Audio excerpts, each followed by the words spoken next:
Hello. Hello. Good afternoon. Good afternoon. Hi, good afternoon. It's Jessica. Hi, Jessica. How are you? I'm good. How are you? Good, thank you. I'm sorry I couldn't be on camera today. It's all good.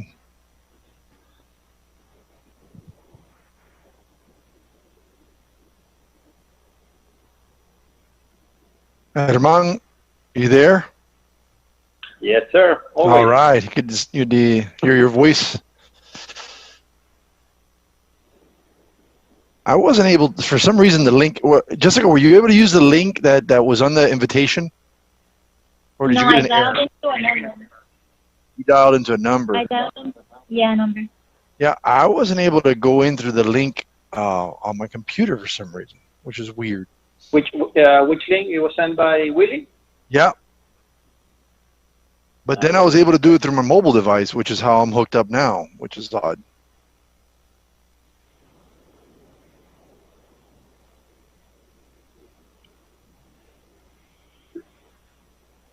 I usually go just to Zoom.com and just enter the meeting ID.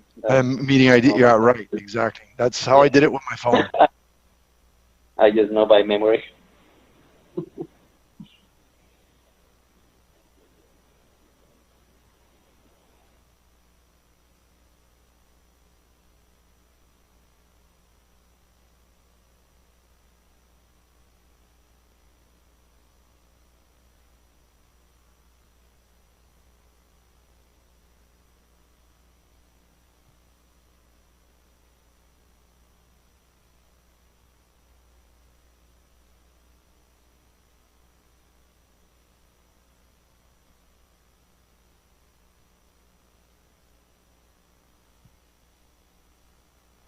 I'm concerned with the number of people that are not on this call right now.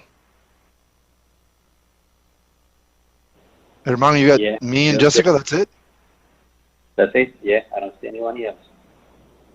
Then it might really be something with that link.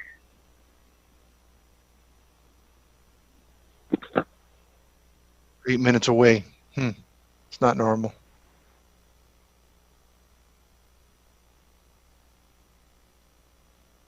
It's the same meeting room every time. It's the same code. Yes. Trying to stick to that number. That way there is no confusion. We tried a couple of times different IDs for different committees, and it wasn't a good idea, so we just kept it the same. Smart. You've been keeping busy with all the all the different meetings and virtual stuff. You guys did a great job with the IT side of the of the mayor's forum. That was great. Yeah. Yeah, I enjoyed it very much, and I think everybody else did as well. It was very good. Thank you. Actually, today, yesterday night, we hit 100 hours of virtual sessions. 100 hours of virtual sessions. Oh my goodness. Yes, just the ones that are since March that we start this virtual town hall. Over 50, probably like 52, 53 official meetings, council meetings, committee meetings, special hearings, master hearings, 100 hours. Wow. Those very long council meetings. Yeah. I think the longest one probably virtual, we reached like 6.5 hours probably. I was alone.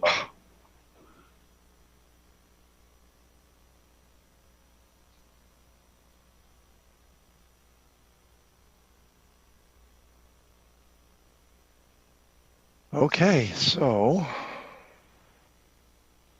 just got confirmation that we are streaming live, so this session is already live on the air. Okay, wonderful. Thanks for letting us know. I have another participant here. As they join, please let them know that we are live. Jay Alvarez.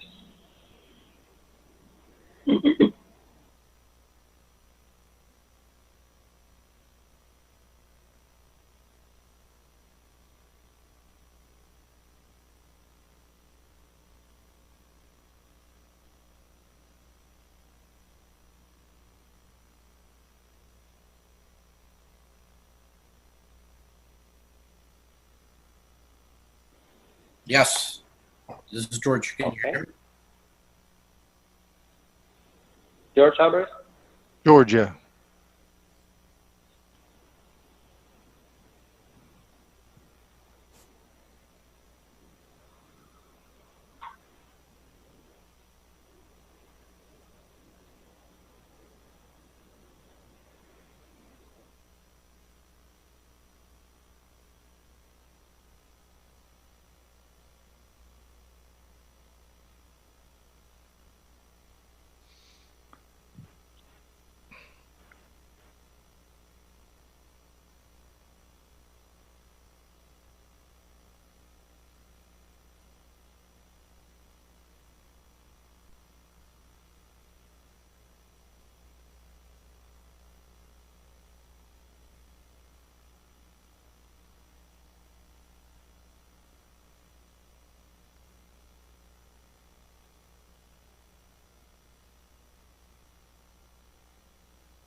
Yeah, it's very odd that we have such few people online this close to the start of the meeting. It is. I was thinking the same thing. I don't know if we're going to have quorum. How are you doing today? I'm well. How are you? 1, 2, 3, 4. No, right. We got 4 people on. Jessica's We on. need 7 for quorum. Sorry, it's my daughter in the background. Oh, Yeah. sweet.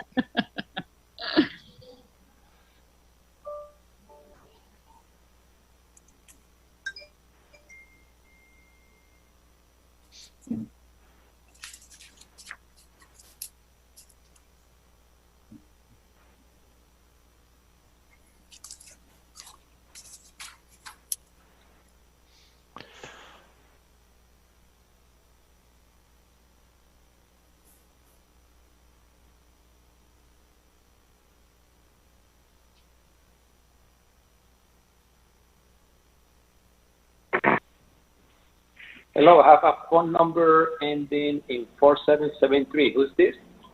That's Rudy Blanco. Thank you. Thank you. Hello, Rudy. Eddie Blanco. How are you? We're Hey, live. Rudy, how are you? Good, Good, Eddie. good. Thank you. Yeah. Good.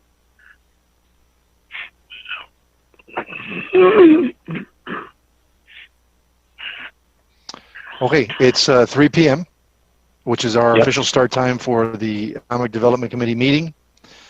Today, July 27th, 3 p.m., and we do not have quorum. So, by not having quorum, we cannot conduct a public meeting and vote on items. So, what we're going to have to do is reschedule this meeting, unfortunately. What I'd like to do is, if with your permission, to hang on here a little bit longer, see if we can get a couple people, couple more people online, and we can get this meeting going. I see Miss Elizabeth has joined us. So we have a secretary in the house. We'll need, Eddie, Jose said that he's running about 10 minutes late. okay.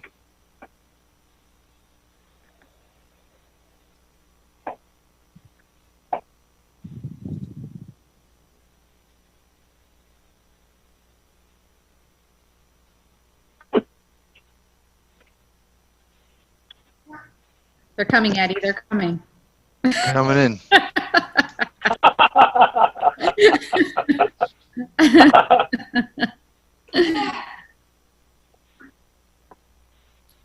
We need how many? 7? We need 7. We're there now, aren't we? 6, 7. And don't we need Willie? And we need Willie. I mean, officially, I don't think we need Willie, Right. but it would be nice to have Willie. And I just spoke to Willie a minute ago, so I imagine he's coming online. 'Cause I guess for recording purposes, this is being recorded, so Right.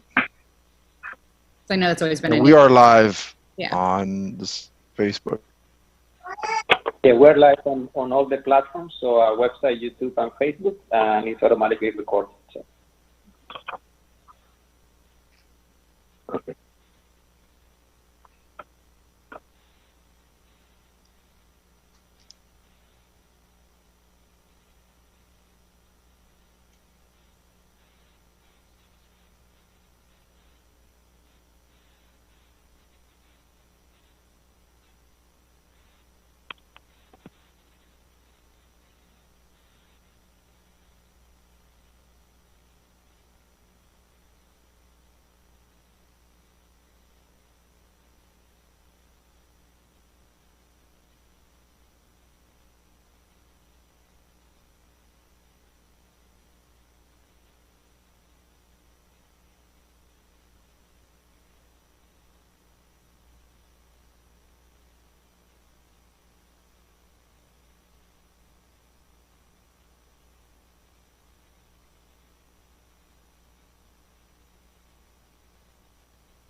I lost the screen. Can you hear me? Yeah, Okay, cool. I hear you. Thank you. Yeah, Eddie. I just can't see anybody right now. Okay, there it is, Zoom.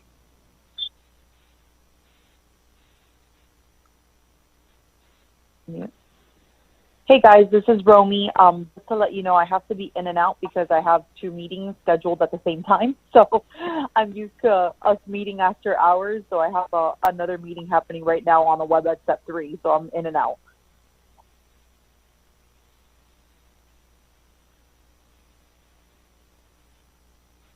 Okay, so with Romy, we're still short one, right?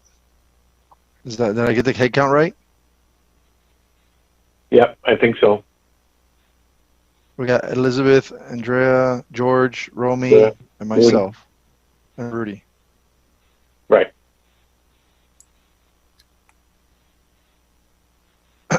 Guys, I'm going to go ahead and suggest that we reschedule this meeting for as soon as possible, maybe within like next week or so.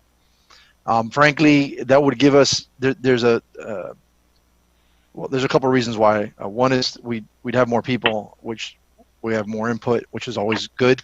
Also, it would give me an opportunity to get before you the presentation to council, which I don't have ready for your consideration. So that would be good. Give me the time to put that together. I got confirmation. Well, I'm still pending confirmation from Willie that it's actually August that it's due, but I believe it is. So I would like to go ahead and, if you guys are okay with it, we'll just close out this meeting and try to reschedule for as soon as possible. Okay, do you have anything else pressing or anything like that? Or There are several agenda items. We can't really go into them without having I got you. quorum I know. and I know. vote on I it, know. yeah. You know. But as I know. But as far as old business, like the bricks to clicks, any of those items are like, or from a promotional standpoint, where we don't have to vote on, we could discuss them. I could tell you, if Willie was on, that would be great. I'm here, guys. Oh, you I are. apologize. I was having some issue with my computer. Okay, so no, Willie, I was starting to suggest. I don't know. I had the same issue. I could not, for some reason, I could not enter the Zoom meeting through my computer. I'm on my mobile device.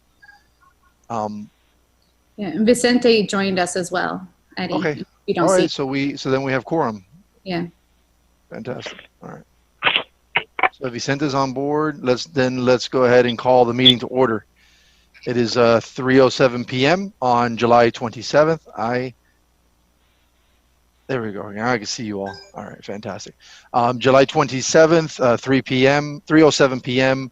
We're calling to order the Economic Development Committee committee meeting. So I'd like to ask Ms. Cotto to please take roll.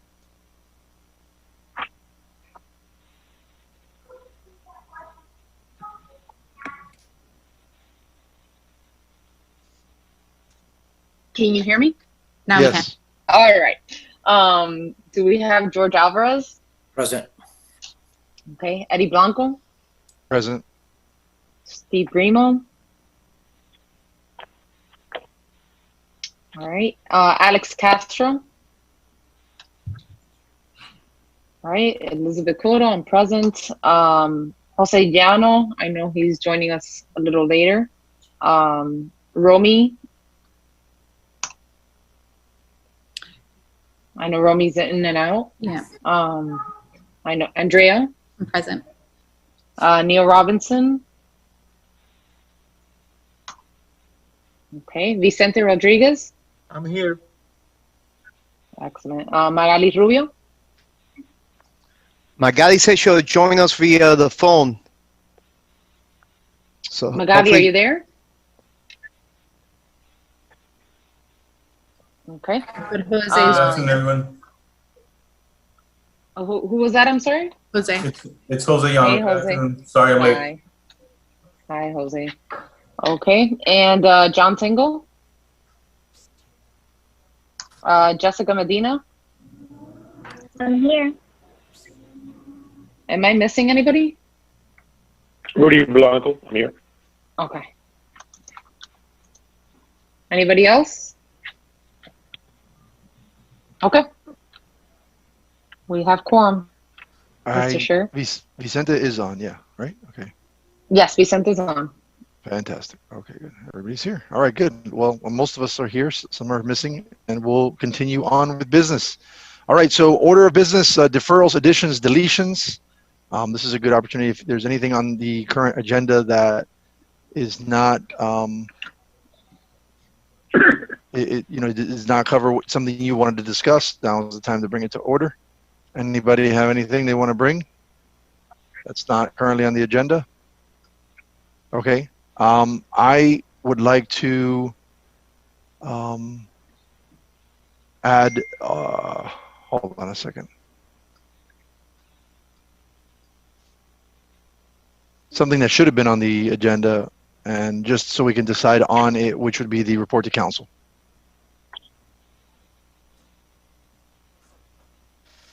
That's a motion. I need a second. Second. I second that. Oh, Okay, a second. All in favor? Aye. Any opposed? Aye. Any opposed? Okay, so we'll add that to the item, which is the report to council.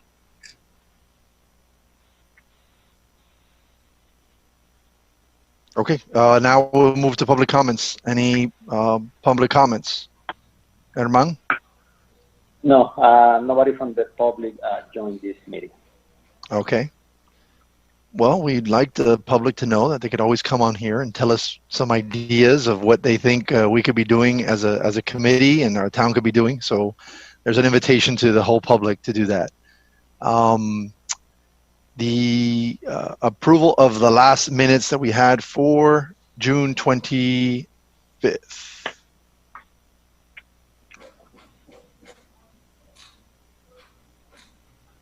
So hopefully you had time to review that. If anybody would like to make a motion.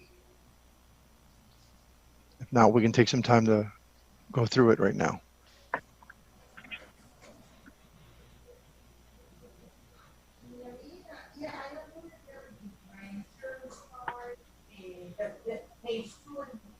I'm fine with it. I'll motion it.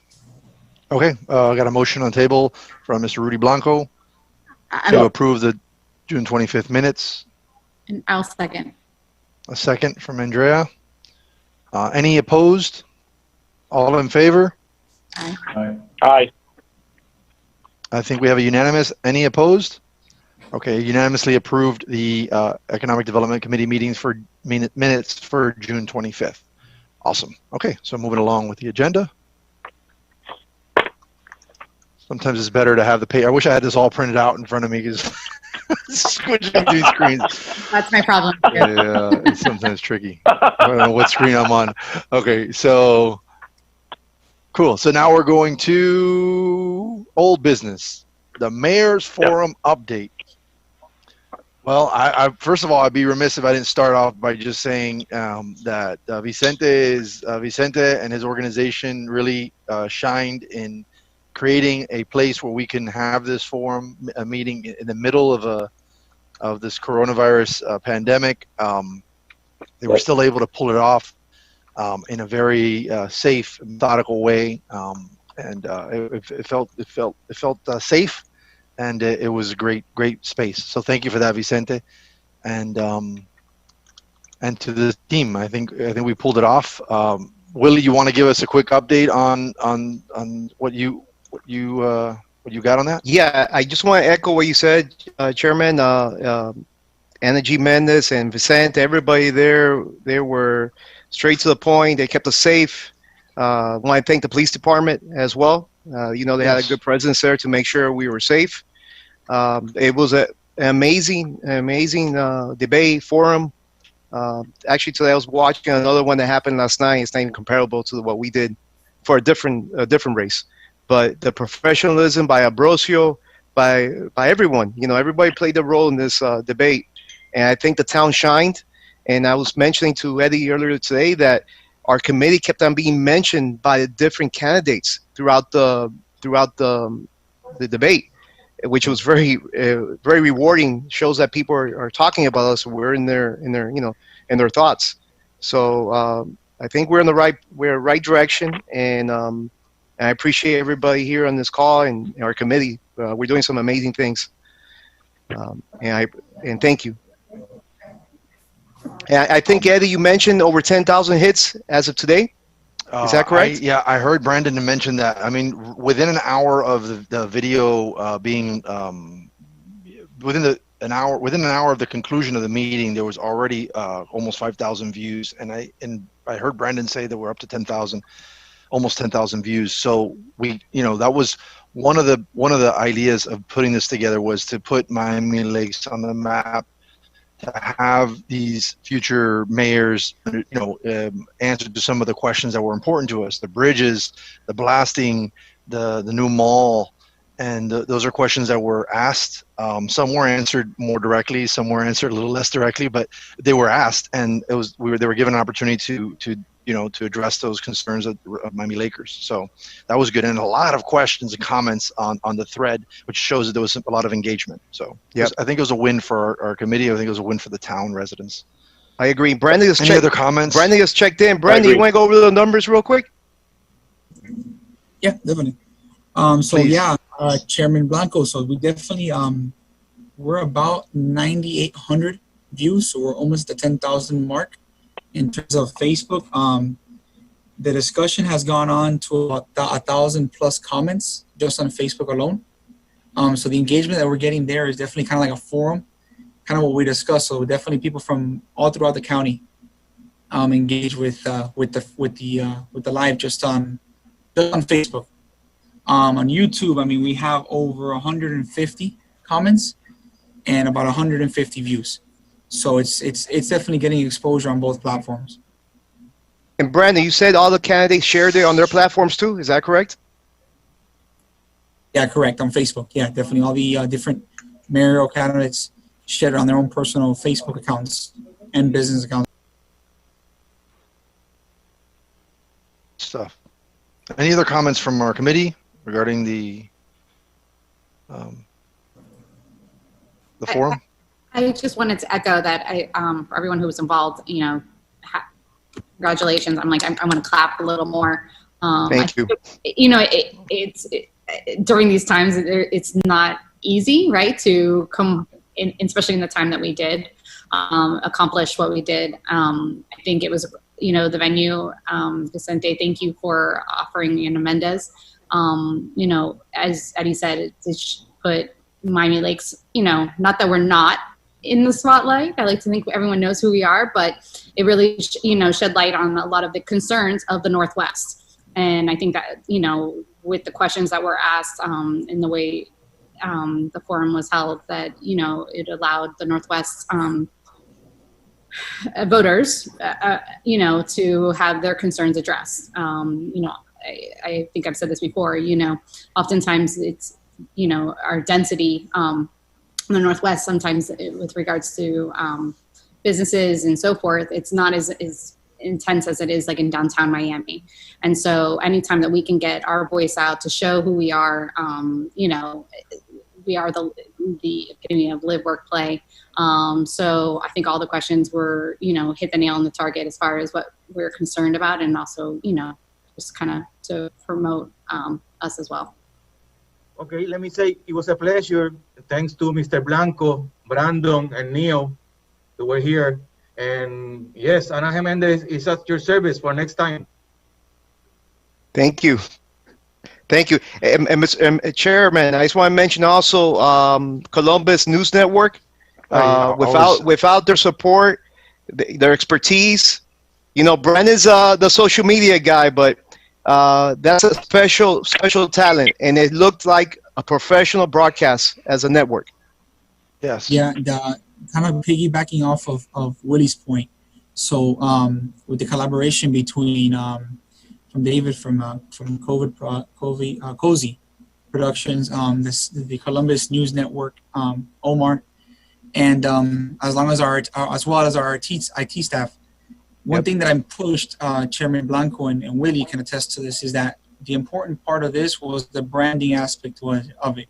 So we had the town involved. We obviously had Ana Mendez, and we wanted to make a lasting impression with these candidates. You know, we wanted to make sure that all of our brands that are involved in this were well represented. We didn't want to have a half-assed production.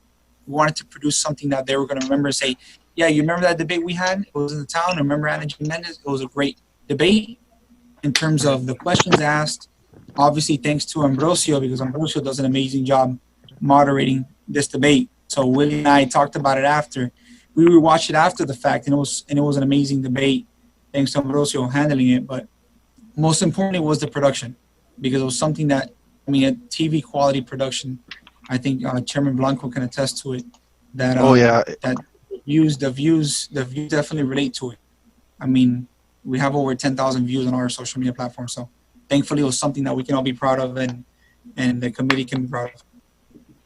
Yeah, you did mention Dave Caserta, Cozy Productions. They had actually approached the town about doing some promotional videos for the town and or businesses, and we got proposals from them to do some videos, and then when this opportunity came up and we needed some help, we reached out to Caserta, and he reached out to the Columbus Senior High, who put their whole production behind this. And the cost of doing this production, we had gotten proposals. Willie, what was it? Close to $10,000 or about $10,000? Yes, sir. To produce that. $10,000. Yeah, and we got it for free, which is crazy.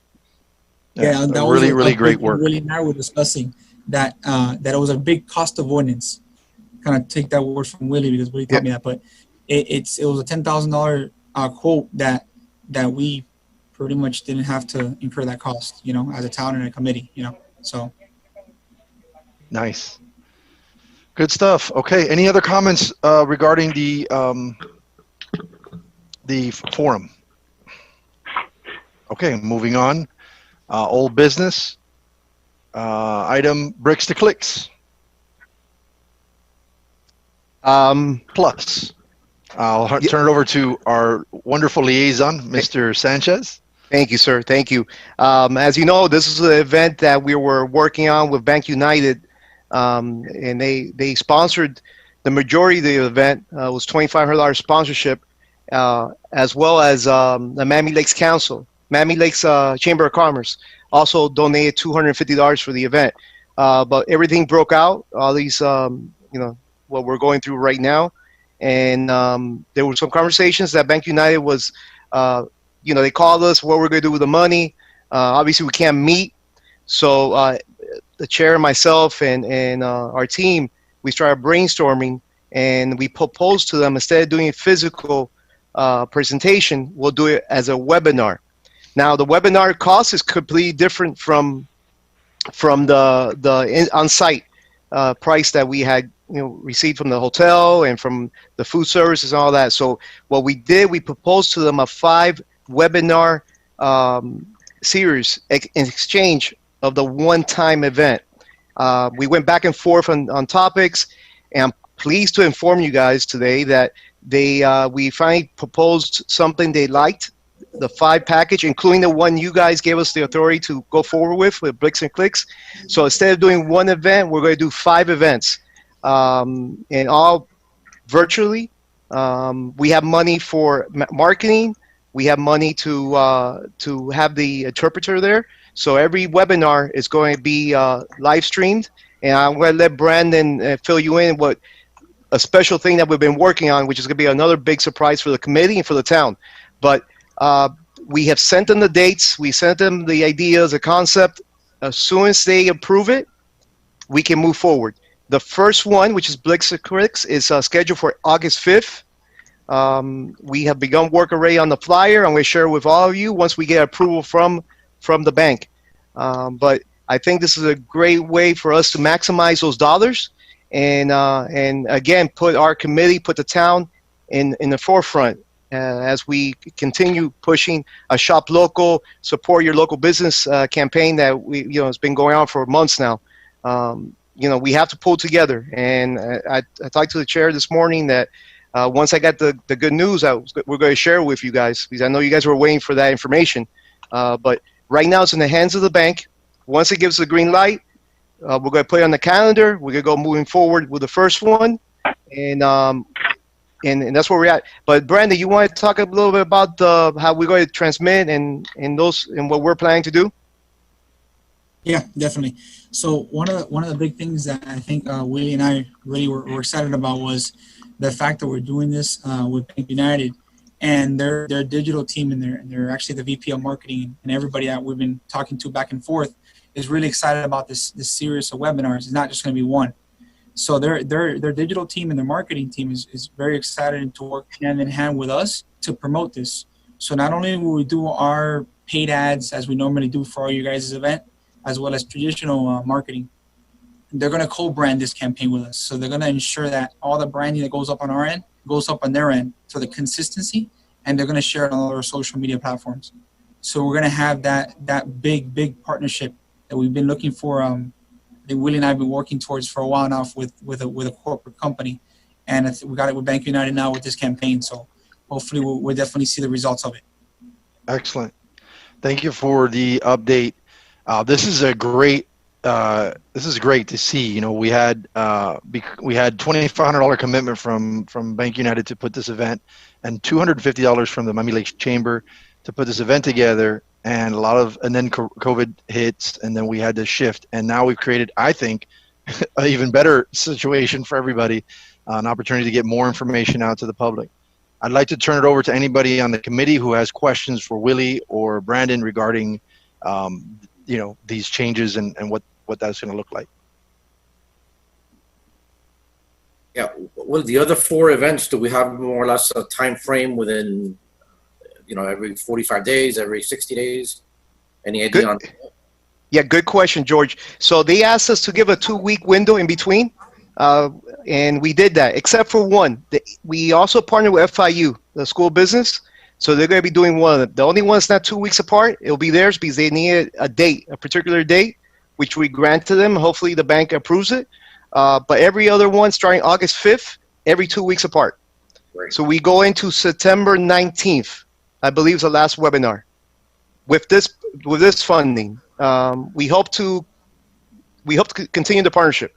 Once we show the value that we're doing here and the boost we're going to give to our local businesses throughout all the webinars. And if I may, and Brandon, make sure, and Eddie, make sure I didn't miss any topics. The first one is the Clicks to Bricks, and then we're going to have one that's a professional health restaurant professional who's going to speak about how restaurants should reopen, the practices, the safety for the people coming to the restaurant, how to approach them, how to train their staff. The third one is the FIU Business School. The fourth one is going to be an HR employment seminar, how to get people engaged, how to get rehire people.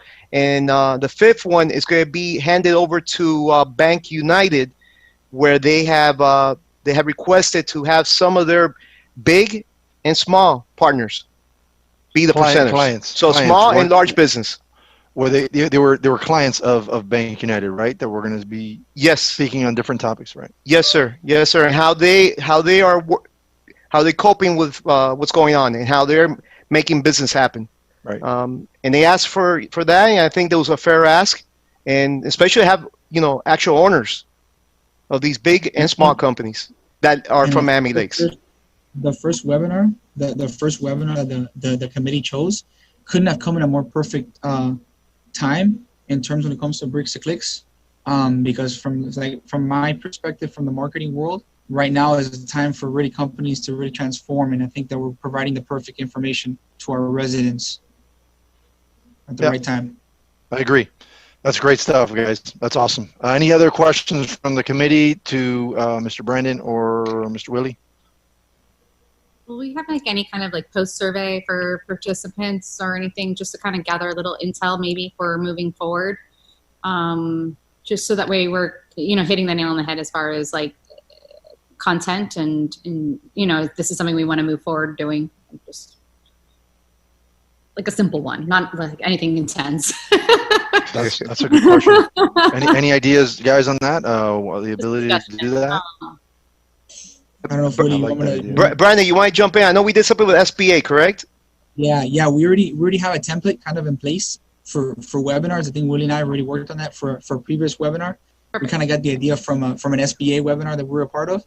So we kind of have a template put together. So we kind of had that in mind, the back of our mind. Andrea kind of read our mind a bit there. So yeah.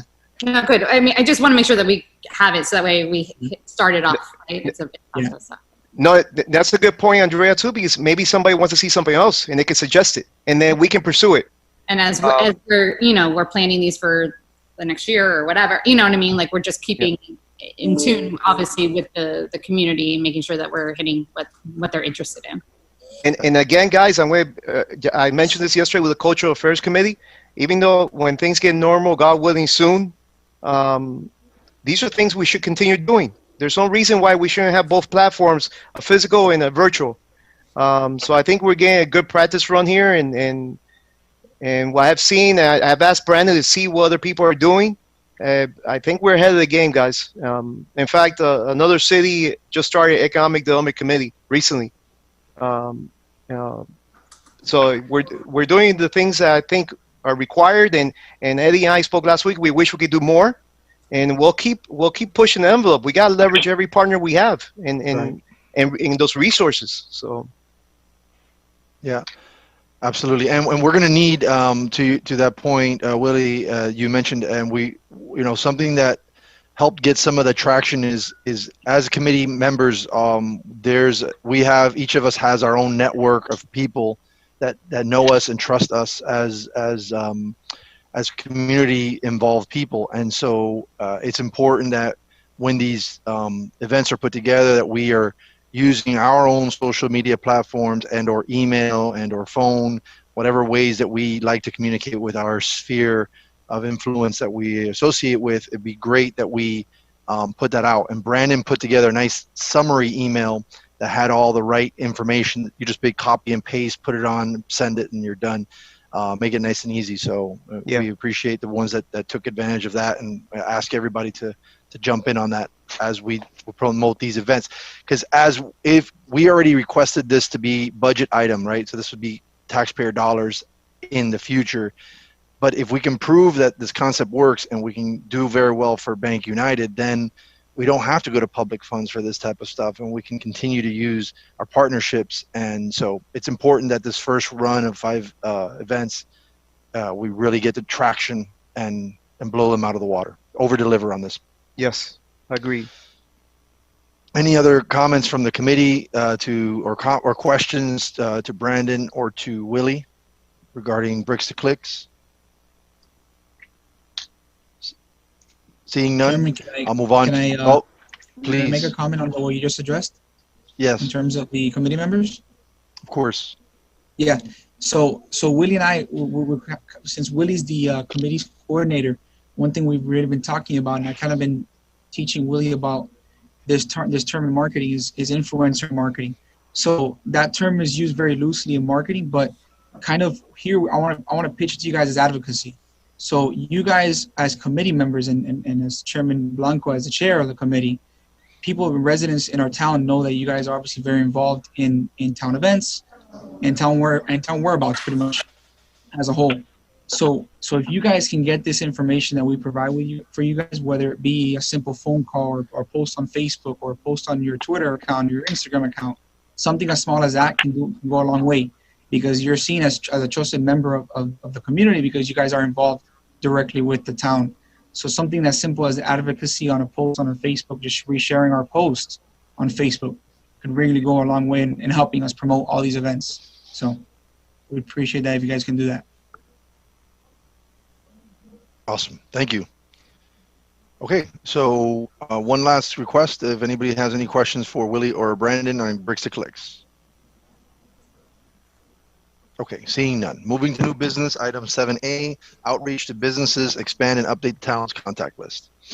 Okay, so this is an item in which I'd like to bring formally to the Economic Development Committee and create an opportunity for us to expand the current database of contacts that the town has to include more businesses.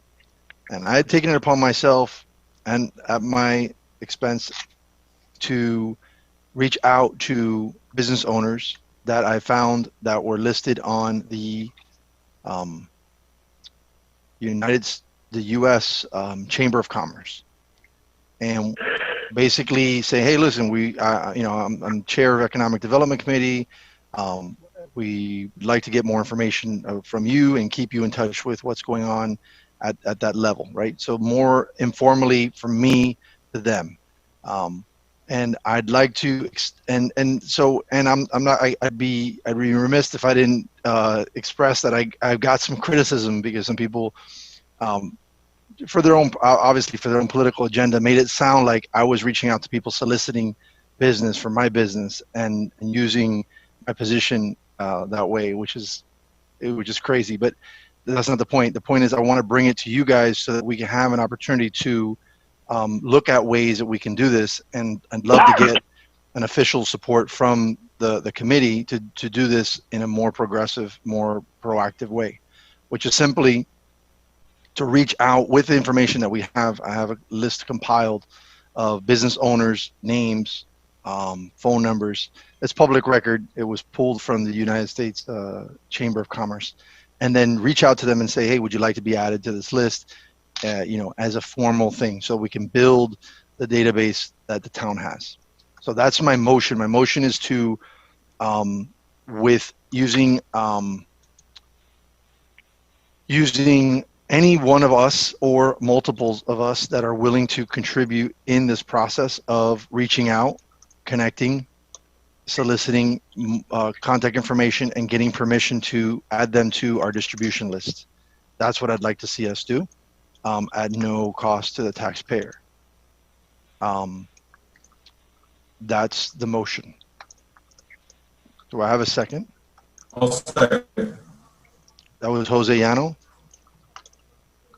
What was that, Jose? I thought I heard. Yes, Yeah. that was Jose. Okay, thank you. I'm seconding the motion, Eddie. Thank you. There's a second, first and a second to do outreach to the business owners to expand update our council, our county's, town's database. Any discussion? Question, when it's the U.S. Chamber, are we looking at regional or just, doesn't matter what the company's looking? No. Yeah, you're right. I didn't clarify that. I pulled the U.S. Chamber of Commerce Miami Lakes businesses. Okay. I could, do this I've got to just make sure that we, cross the T's and dot the I's right on that. And that, just want to make sure that, we're how we go about doing that. Right. So the exact details of how to execute that. We can go ahead. I mean, so yeah, even if we go outside of Miami Lakes, I mean, when we look at businesses that may want to relocate here, specifically in some of the concentrations that we have, it may not be a bad idea to go outside, even on a national level with the U.S. Chamber. Yes, I agree, and I think the initial thought that I have is that here's what's triggered me to start doing it on my own account, and it's just it's overwhelming. It's a lot of work to do.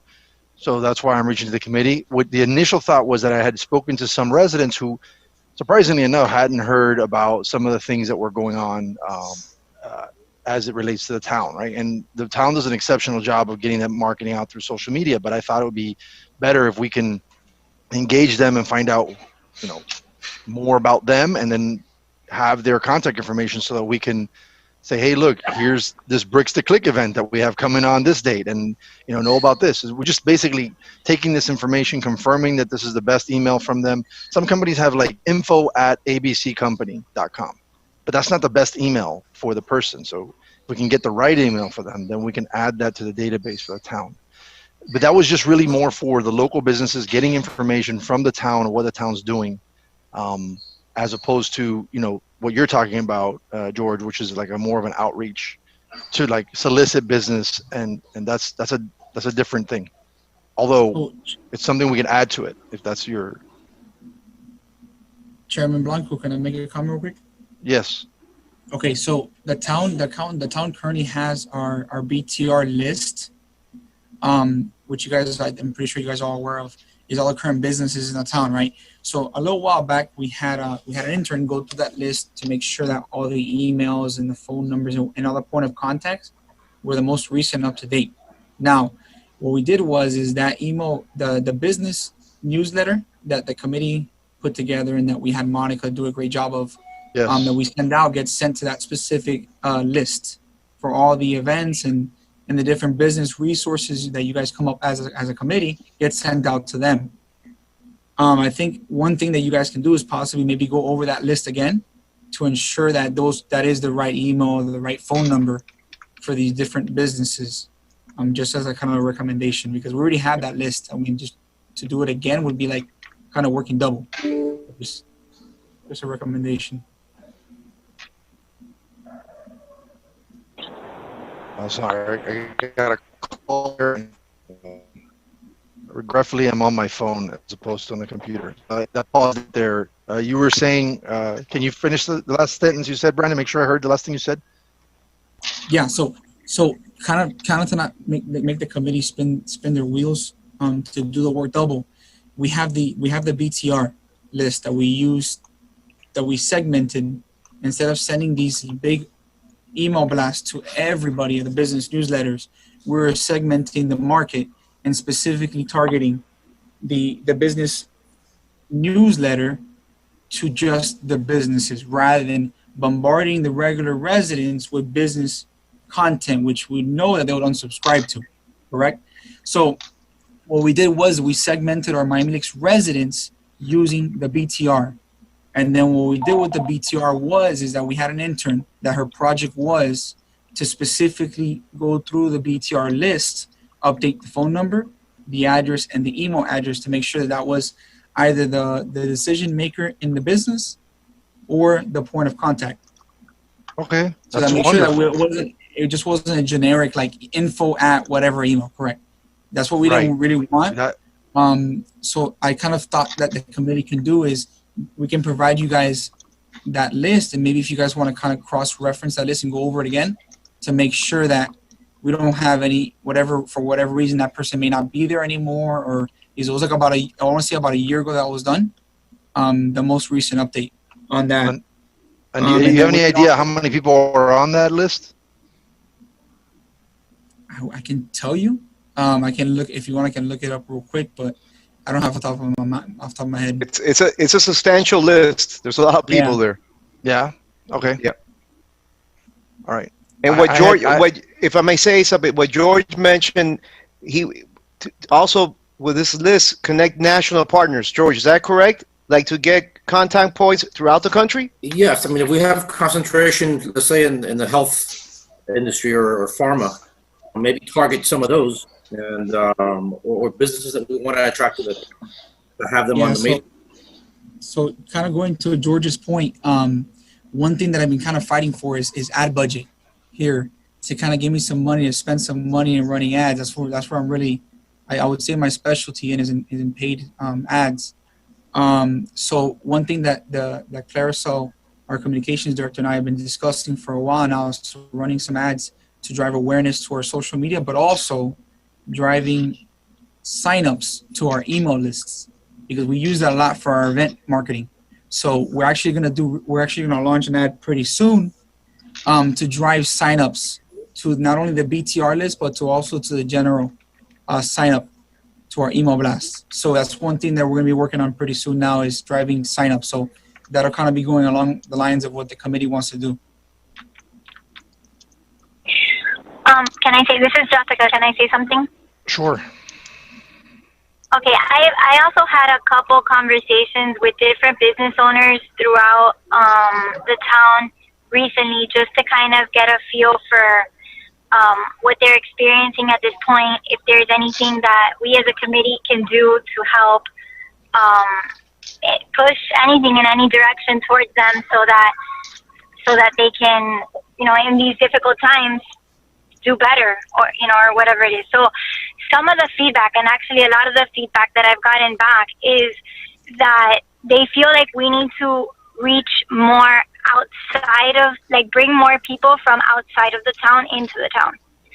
That they feel that everybody that's in the town kind of already knows what's in here, what's not, but that they want more foot traffic from people outside of the town coming in because their business isn't growing or isn't being able to do better because of that. So if there's any way that we can do that, and I think that by a lot of the things that we're discussing right now, including these advertisings that Brandon is saying, we would help, go in that direction. But that was a lot of the feedback that I received back from a lot of the business owners, and I don't think it's a coincidence. It's kind of what they're feeling all throughout. Got it. Okay, given that Brandon provided us that additional information, I think that it would be, I don't want to spin wheels and do extra work if it's not necessary. And Brandon, I'll take your direction on that. I mean, if you feel that we have a good enough list that works, and we continue to do that way, that's fine. I just want to find ways to better improve that database and expand that database. So the thing that I thought of, Chairman Blanco, if I may, that something that kind of popped into mind that Jessica made a great point on is one initiative that I know the committee's been pushing, the town's been pushing, is the Shop Local campaign, right? So we recently launched our Shop Local Miami Lakes Instagram account. I'm sure that the committee members are aware of that. So what that is shop, eat, pretty much everything local Miami Lakes, right? Mm-hmm. So an option to that would be what we're doing on that account is specifically driving business to all our local businesses, not just restaurants, not just retailers, everybody. So we're reposting all the different businesses. So just to give you guys an idea, it could be an idea, just something for you guys to float around as a committee, is to potentially run an ad that we can target within the Tri-County area. If you guys can allocate a budget for that to drive awareness, because we post different businesses on that Instagram account. It's not a town account. The purpose of that account is like an economic development tool. That account is there for the sole purpose of driving business to all the different businesses in our town. just Got to it. give you guys an idea. What account is that, Brandon? What account is that? Because I'm looking Shop for it and I can't local. find it. Miami shop Miami Lakes is the account, the Instagram account. Okay. Yeah. Just to give you guys an idea, reason I bring up that Tri-County area because it's kind of something that Willie and I bounced around during our work with the Super Bowl committee, because we're a special place in South Florida. So people from Broward, people from West Palm will be willing to drive to kind of enjoy the amenities of our town. So that's something that I think that we can possibly target if we get a good enough budget behind an ad. Just to give you guys an idea. Our budget for the year, we have proposed moving some money around, right? Some of the money, and we have a list of budget items that we proposed, and in there is advertising dollars, which we can move to that once that money gets approved from the council. So in our budget going to the council for 2021 is some of those monies, and that can be allocated that way. Yeah, I think digital is kind of a good approach because, Chairman, I think everybody's, like, we've had this discussion before, that everybody's on their phone all the time. So Yes, sir. that account is an economic development account. That's pretty much what we have that account for. So that account is to solely drive business to our town. So Mr. Chair, Yes. this is Neil Robinson. I'm sorry I was late getting on, but I was in the car. So I rushed home and now I'm able to be a part of this. I think one of the great things that we could possibly do is establish a budget, just like Brandon said, to do that kind of outreach that would really reach a large population of people. It's just a matter of trying to determine, Brandon, do you have any idea, through the chair, how much you would need in terms of a budget to drive this? on average, the ads that we run here at town, I mean, it depends on the demographics that we're going to target. Mm-hmm. It depends on the region that we're going to target. I can't tell you a fixed number. The three areas you were talking about. So a Tri-County ad, just to give you guys a ballpark figure, okay? Mm-hmm. Willie and I worked together for it's a different committee, but the Health and Fitness Fair. Willie allocated me a $500 figure for 2 weeks. I think Mr. Robertson, you can attest to that. That event, we had a great turnout to that. Yes. And that was late. Hi, everybody. Hello. Hi. I had a problem with my communication. I'm glad you're on. Let's reflect that Neil Robinson and Magali Rubio joined. Yes, I added them. Thank you. Thank you, Ellie. Hi, everybody.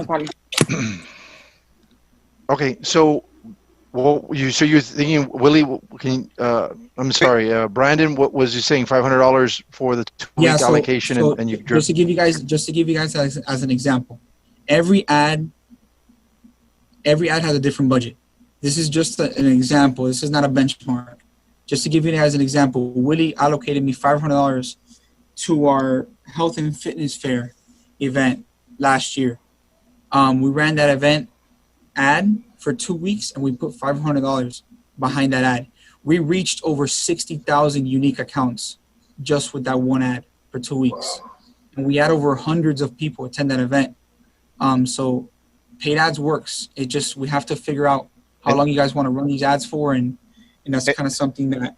And we're about to do that. We're about to do that again. Brandon's about to do that for Cultural Affairs Unity Prayer. So we're going to put, I believe, $400, right, Brandon? That was approved. $400. Mm-hmm. So you're going to see a comparison there that we can provide. We provide to everyone next meeting. And that's going to be Tri-County too, Brandon? Correct. Yes, sir. Mr. Chair, may I add to what Willie just stated? Mr. Chair, is that okay? Yes, go ahead, please. Okay. What has happened is that the Cultural Affairs is having what's called a unity prayer vigil, and it's going to be on July 30th.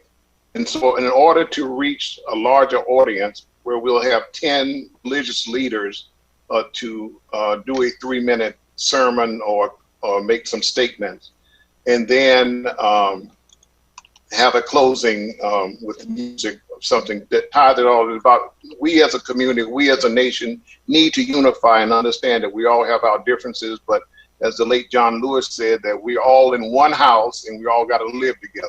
And this country is one house. And so we appropriated $400 to do that kind of outreach that would really market it. And so I think this would be a great opportunity for economic development to do something like that as well, based on the availability of dollars. And I don't know what your budget is or what we have left, but to drive people to these various businesses that are struggling, as you know, here in the town of Miami-Lakes, we need to do everything we can to try to help them, because it's a difficult time, and I'm sure for not only the owners of the facilities, but the staffing. And so whatever we can do, I'd be really supportive of that, based on the availability of dollars.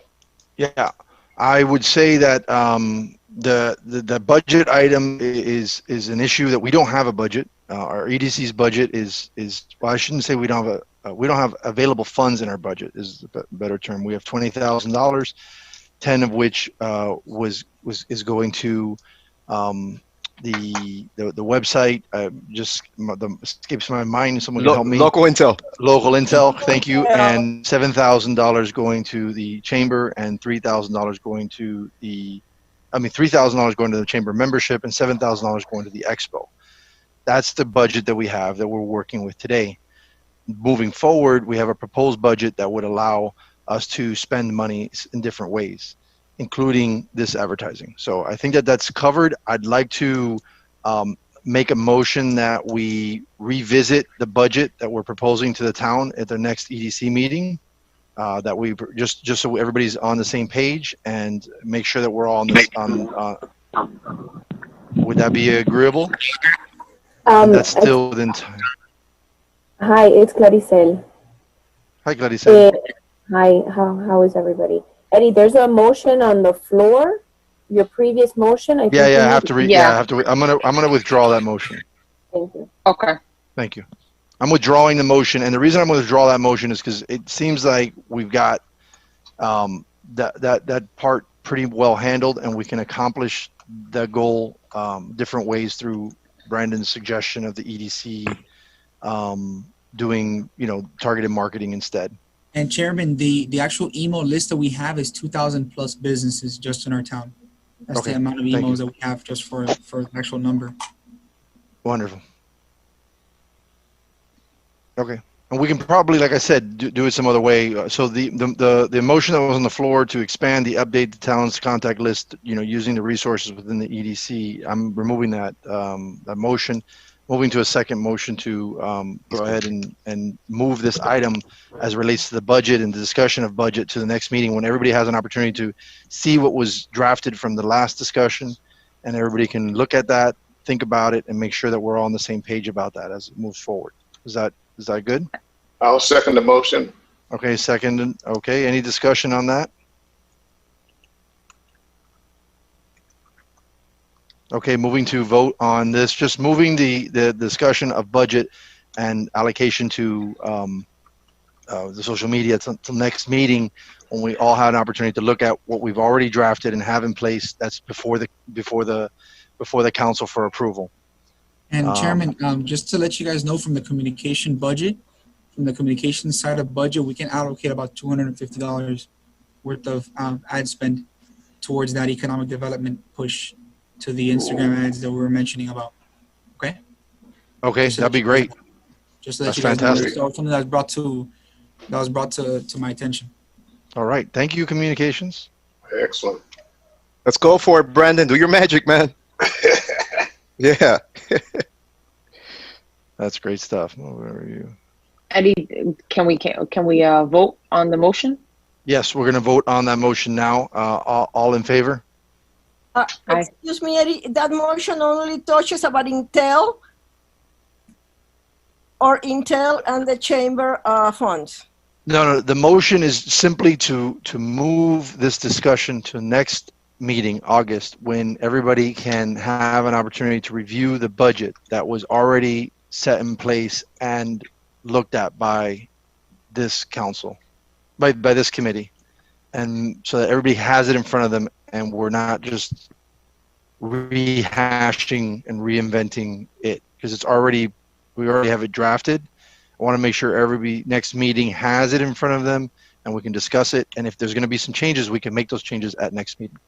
That's the motion.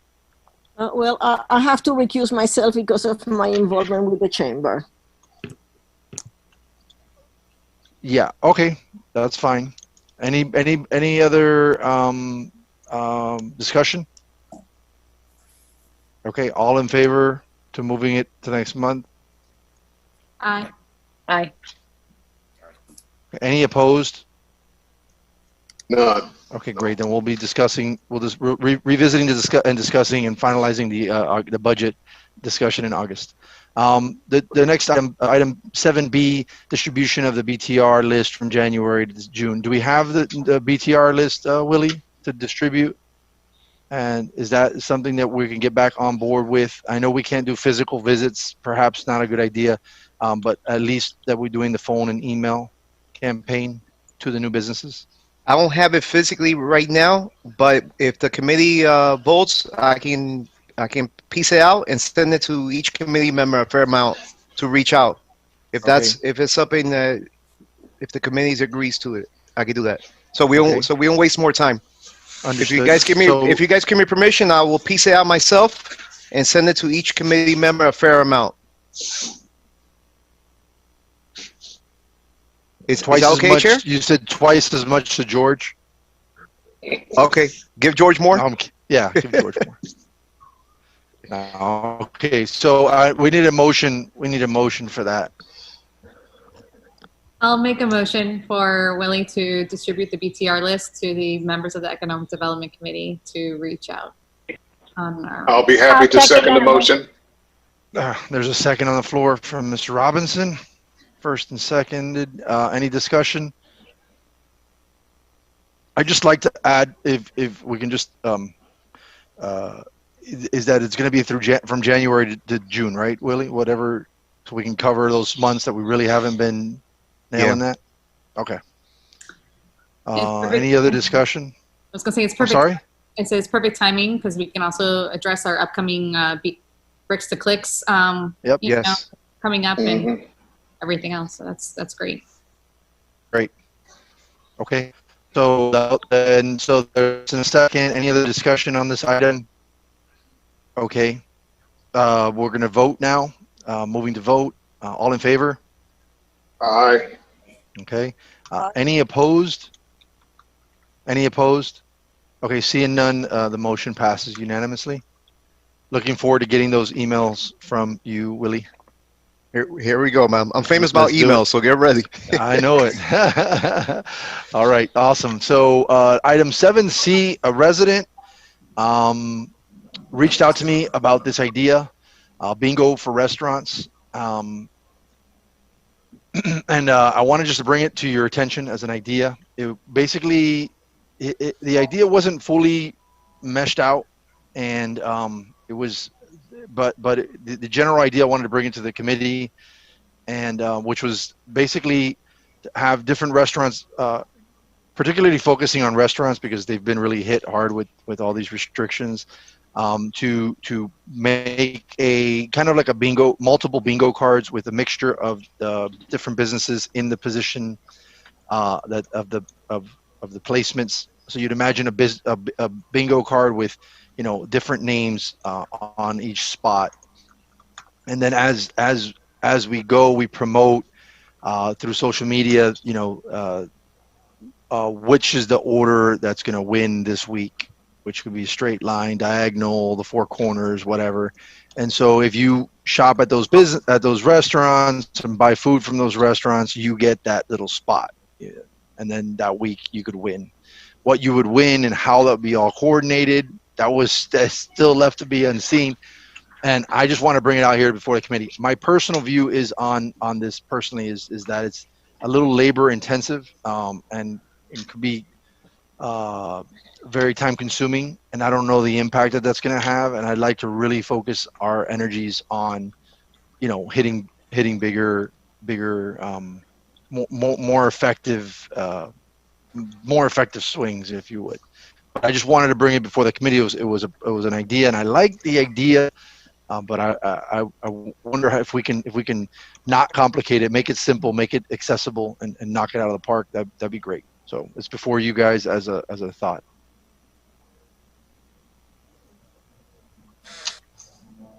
Any comments on the bingo?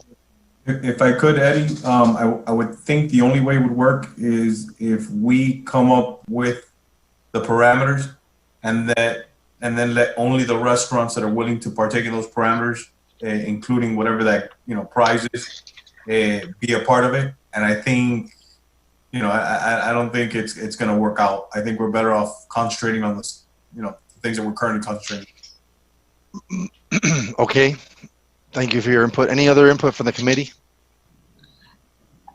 I like the idea, but I do agree that it would be kind of labor intensive. And under current circumstances, right, things are changing, I think, every day, where businesses are changing their hours. I mean, we just, and so forth. And so one of the things that maybe there's an alternative in order to promote, right, the restaurants or something. But I mean, I know we've talked about, I don't know if there's an app or some kind of program where maybe if you're a Miami Lakes resident, like you could go to, set businesses and get a discount or something, like a 10% discount, or, something where if you spend X amount of dollars, maybe they throw the hat into some ring. Maybe it's done through social media, so it becomes more of a contest. I know right now, American Express has, if you sign up for, small business or for small business, for their small business program, I think it's like for every $10 you spend, or I don't know, there's a certain amount of money if you spend at a small business, they'll give you $5 back or $10 back or something. I don't have it in front of me, so I can't, don't quote me, please. But I do know is the ad that they sell you on, it's like you can get up to $50 back. So, I don't know if there's a way to kind of stir business in that sense to all of the businesses, where it'd be simpler, so that way, maybe they just go to wherever and they show their little card or something on their phone, a QR code that we could do. I don't know, but I'm just thinking. Andrea, if I may, could you mention the scavenger hunt that we discussed could you bring it up to, please? They're tired of my emails. No. That freebie delivering food. I'm like, all these things. I'm like, let's get it going. Scavenger hunt. Some folks at the town have been thinking outside the box on how to spur, business. And one of the things they came across was a platform to do a scavenger hunt. And I said that would be an awesome idea because it could spur, people going to different areas of town, visiting the businesses, doing different things. So I think it would be a lot of fun. I remember back in the day, the Youth Activity Task Force joined with a young lady, Catherine at the time, who was doing it for her Girl Scout thing, but it was all on Main Street, and it was about the history of Miami Lakes. And I think, with the businesses, you could probably incorporate with different things, what it would spur, like, people going to different shopping centers, maybe seeing something they've never seen before, because we all are creatures of habits, and maybe they haven't realized that, haven't been to Main Street lately and realized that the new boutique has opened up. I think it would be I would love to get the scavenger hunt started, because I think any way that you can spur individuals to go around town, whether it's, on foot, on bike, or in car, freebie. I just think it'd be a great idea to, get people having fun. One, kind of like the culinary bike tour, it got everyone to different shopping centers and kind of exposed to different, businesses they haven't probably been to on a regular basis. Yeah. The app is called Goose Chase. So if you guys want to look it up, Goose Chase. And Claire, so myself and Brandon have been kicking some other ideas to present to the committee, since we can't do the bike tour. So that could be another potential way to drive business. And once we get more details, I'll send an email to everybody with the details. But since we can't do the major bike ride that pushed 200 people through our town last year, I think there's there's other concepts I've seen around the country. Brandon and I are part of a national network of public servants, and we're pretty much a think tank. And they sent some ideas out, and we have developed some ideas too. Myself, Claire, and Brandon. And I'll get with Claire tomorrow and send those ideas to everyone. But there's a lot of potential opportunities that we could do. We got to think outside the box. Yeah. No question. Right. And then incorporate this out of box thinking when things go back to normal. There's no reason we shouldn't do both. Mm-hmm. So, if I can chime in, it's not a scavenger hunt, but if you've seen the recent Miami Laker, there's a great article about staycation in Miami Lakes, and it calls out different activities that you can do throughout. And, I think it's a great platform to start seeing, how you can spend your day differently than what you probably normally do.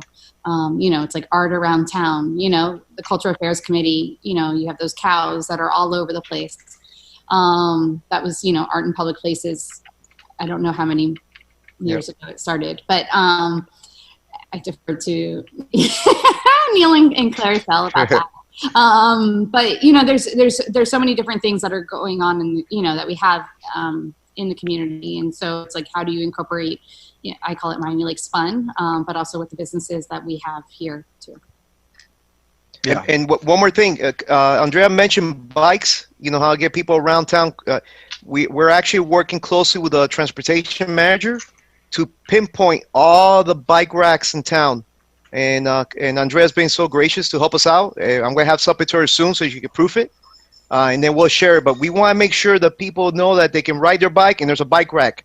They can, secure their bike and walk and shop and all those great things and exercise, which is most important, and shopping. So thanks for mentioning that, Andrea. You just reminded me about the bike racks. Yeah, and to that point, I would say that any of us, that wants to jump on one of these ideas and kind of fully vet it out with Willie and or staff, you all are encouraged to do that, right? And then bring it before the committee at the next meeting and say, hey, look, like this bingo idea, it's just an idea. It's hard to take an idea like this and use a meeting like this format to hash it all out, or the scavenger hunt. All those things are great ideas. It would be ideal if, and obviously we can't, outside of public forum like this, we can't really discuss those things, but you can discuss them with Willie, you can discuss them with staff, you can discuss them with other business owners, you can hash out the whole idea and then bring it before the committee for quick approval, and then we can move forward with those type of things, which is, I think, is the ideal format to do that. Any other discussion around some of those ideas that we can move forward, or maybe anybody want to take one of those ideas and run with it? I'm going to vote Andrea. Andrea, let's pursue the scavenger hunt, and let's not just limit to restaurants. Let's open it up, spas, everything that we can do. No. All right, so scavenger hunt, perfect.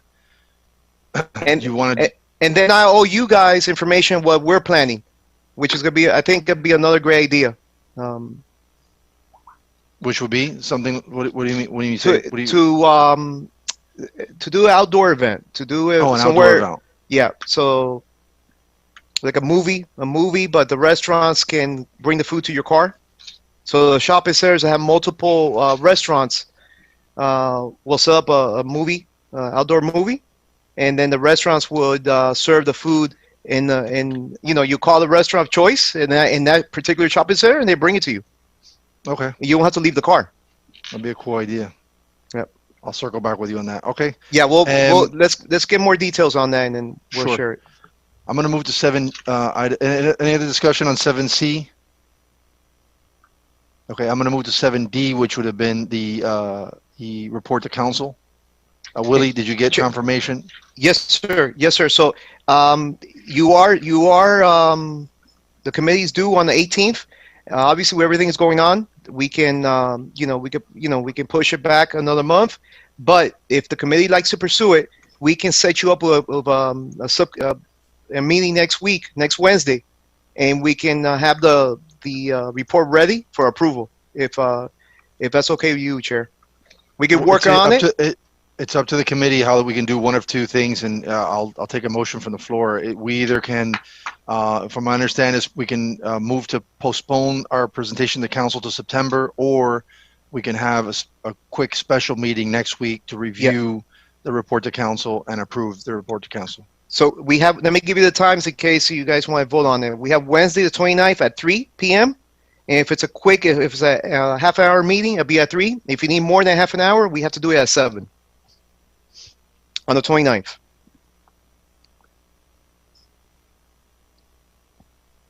All right, floor is open.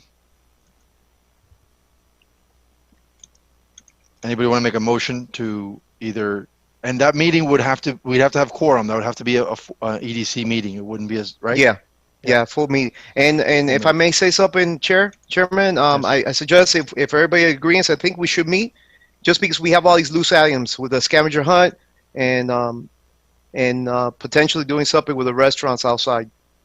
I'm open to having a second meeting if it's the will of the committee. So I'll move it. Mr. Chair, I move it. I'll make a motion that we do go ahead and have a meeting next week. As Willie stated, one of those two times that are agreeable for the committee to meet. Okay, we have a motion on the floor to have a second meeting next week on the July 29th. I'll second it. There's a second. Can we get if we do let me correct, if we do 3 o'clock, we have an hour. So if you need more than an hour, then we need to do a 7. But I think an hour we can knock this stuff out. If everybody, if we get to the point. For discussion. Okay. That's the 29th? Yes, sir. Okay.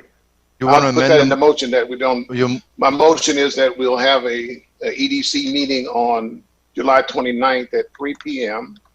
and that the meeting will be about an hour long. Is that okay?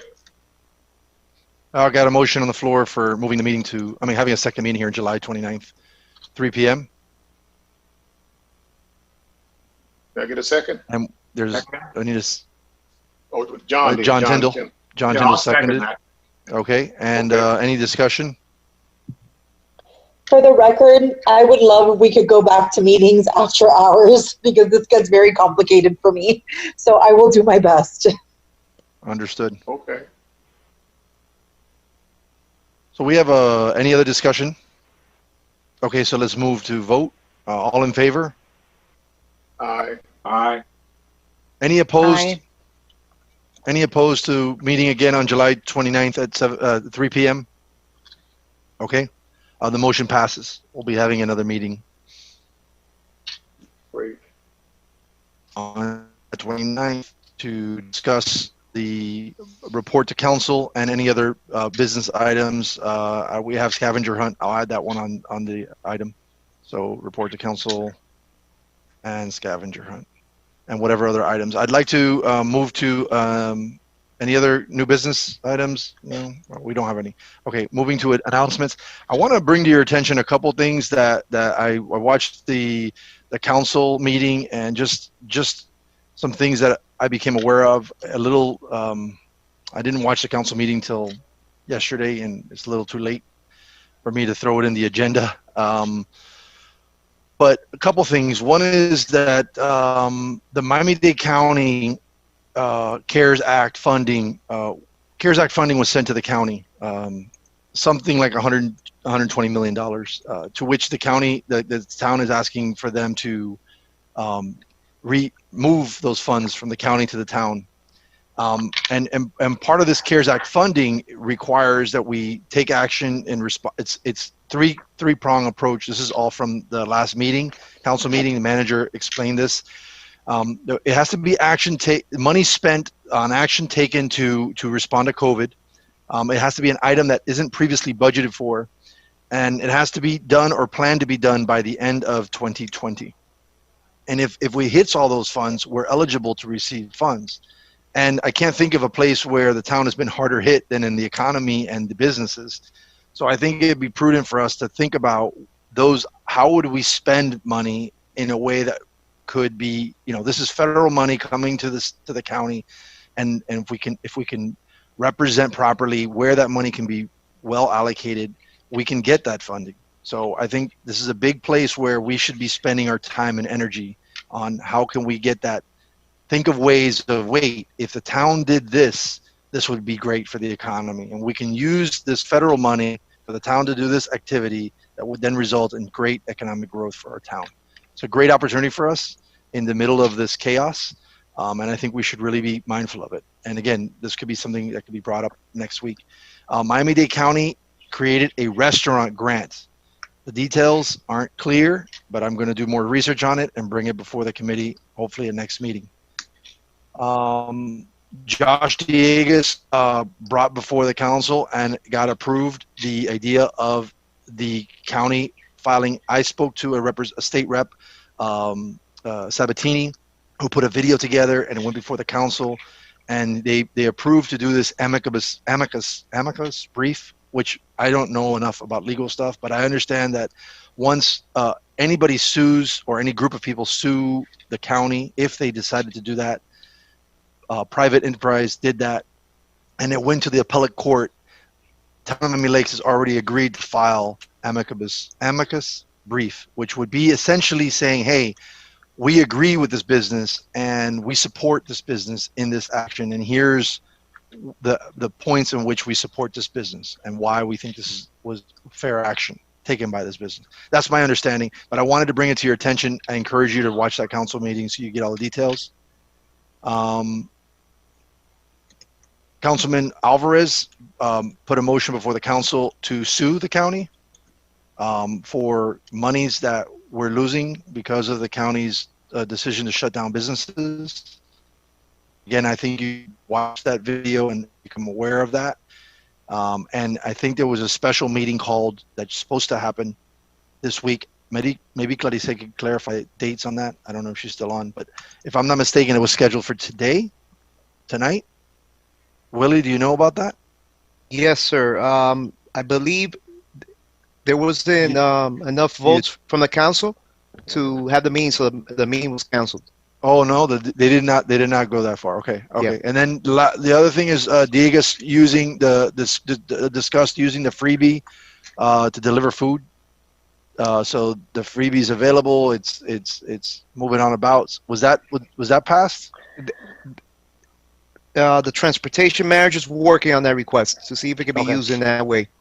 Yeah. So with that, the last thing I'd add is that there's the Elderly Affairs Committee is doing something with like a bingo and a free food delivery thing, and I would like to, if it's the will of the council, take it before that, to go reach out to them and see if we can like participate with them on something like that. What they're doing. I want to get a better idea of what's involved with that. Well, the will of the committee. With the committee, right? Yeah, yes, sir. That's what I'd like. That's what I'd like to do is to get just to bring that up as an again. This wasn't on the meeting agenda today because this is all stuff that I became aware of after the agenda was created. So, but so if someone wants to put a motion that we reach out to Elderly Affairs and see if they want to join efforts on this, it's Mr. Chair, I so move. Okay. There's a motion on the table to reach out to Elderly Affairs and see if I can speak to Dottie with your approval on that matter, to see how the EDC can work with Elderly Affairs on a specific project that they're working on that involves a lot of I think it's Willie. You want to chime in a little bit on it? I think it's they're feeding. They're basically doing. They usually have this big event that they do that they can't do because they can't meet in person. Yeah. And instead of doing it in person, they're delivering food to the residents and doing like doing a committee type event like that. You want to elaborate on that? Yes, sir. So what they're doing is that they have allocated, I believe, close to $9,000 to move the bingos mobile. And they won't be doing bingo itself, but they'll be delivering the lunches to 85 seniors throughout the town. And it gives the seniors something to look forward to, and also gives a boost to the restaurants. Absolutely. Yeah. So that's great. I think we should, like we've been doing with cultural affairs, how we are partnered with local companies. I think we should be part of this and see how we can facilitate and maybe leverage more funding from another source and keep it going. Exactly. That's the idea. So some of those ideas I have, I'd like to present to Dottie, and if anybody has any other ideas, they can push them through Willie, I guess, and Willie can convey that to Dottie as well. I'm not sure how that works, but yeah, send it to me. I'll send it to the chair. To the chair, and I'll talk chair to chair on that. The food drive at United Methodist. I'm sorry? Hey, committee, just a quick heads up. We're 10 minutes going into another meeting, so there are some participants already showing up. So just be aware of that, please. Thank you. Okay. Okay, so yeah, let's, there's a motion on, Magali, I heard you make a comment. I didn't get that. Magali? Oh, can you hear me? Yes, I hear you now. Okay, Dottie has been working with United Methodist Church, with the Hope United Methodist Church, with Pastor Stewart, in order to do the food drive. And they've done several of those, and we have volunteered. I have volunteered to go and fill the bags for everything that is been given to the seniors, and I have participated in putting those bags in my car and delivering them to the persons. Right. On a specified Saturday, whatever it is. But that's all through the Pastor Stewart and Dottie. I believe this is slightly different. I understand. I know what you're discussing, but this is a different event that the Elderly Affairs is putting on. This is a little different. Yeah, what we're going to do, Magalis, is that we're going to pick a restaurant per week, and potentially 2 per week. It just depends how far the funding goes. And we're going to buy 85 meals, box meals, and it'll be delivered directly to the seniors. Okay, fantastic. Yeah, and that way it drives business to the restaurants and also puts a smile on the seniors in our town. Okay, perfect.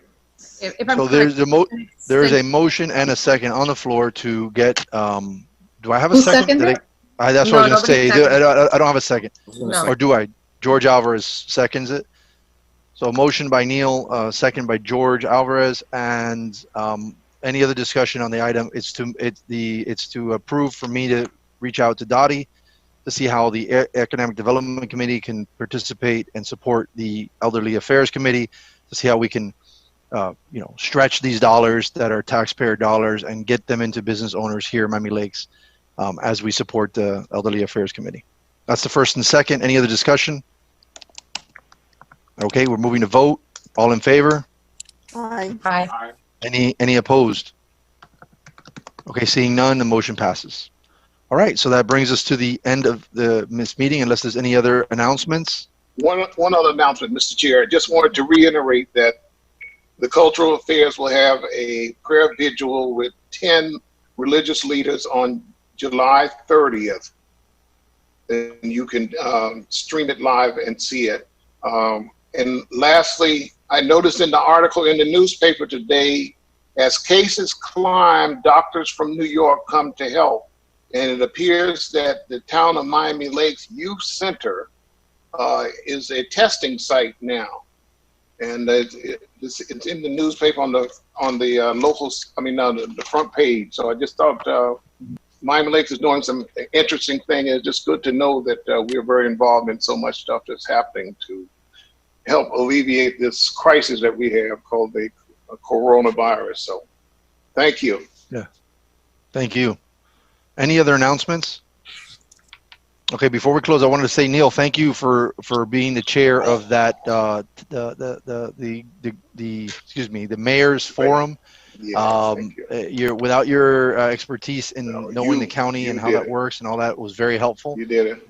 And I just want to congratulate you. You did a wonderful job in making it happen.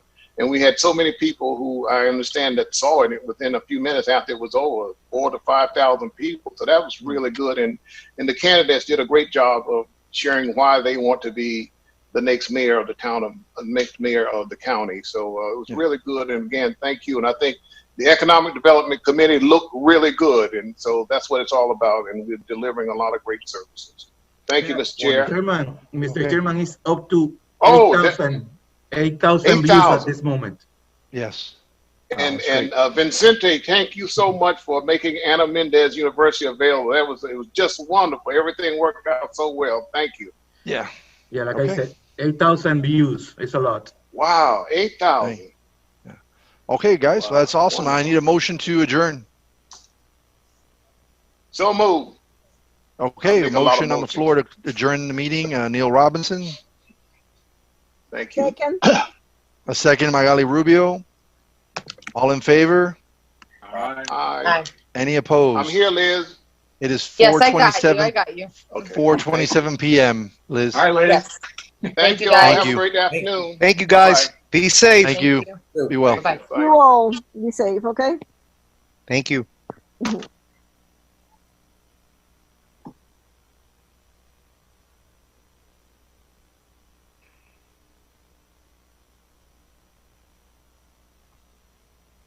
Hey, William, are you still there?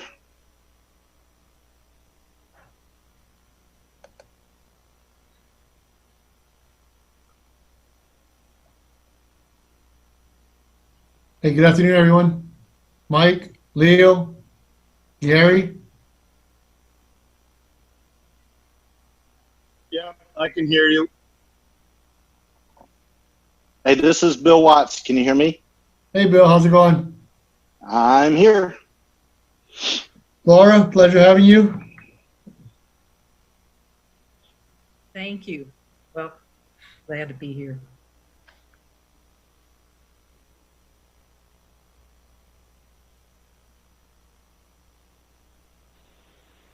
Hi, Mr. Hassan. Herman Kure from Toronto Miami Lakes. Hey, man, how are you? Good. Just a quick FYI. So you saw that that was the work meeting that run a little bit later, but we are good to go for 4:30. Okay. As soon as you get quorum, we are okay on all the platforms in our website as well. Gotcha, perfect. Okay. Thank you. And we're already live, so just FYI.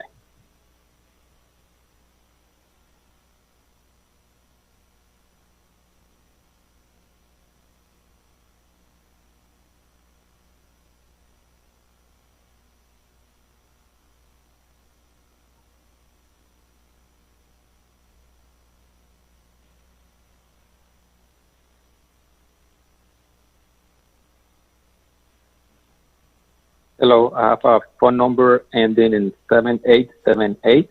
Who's this?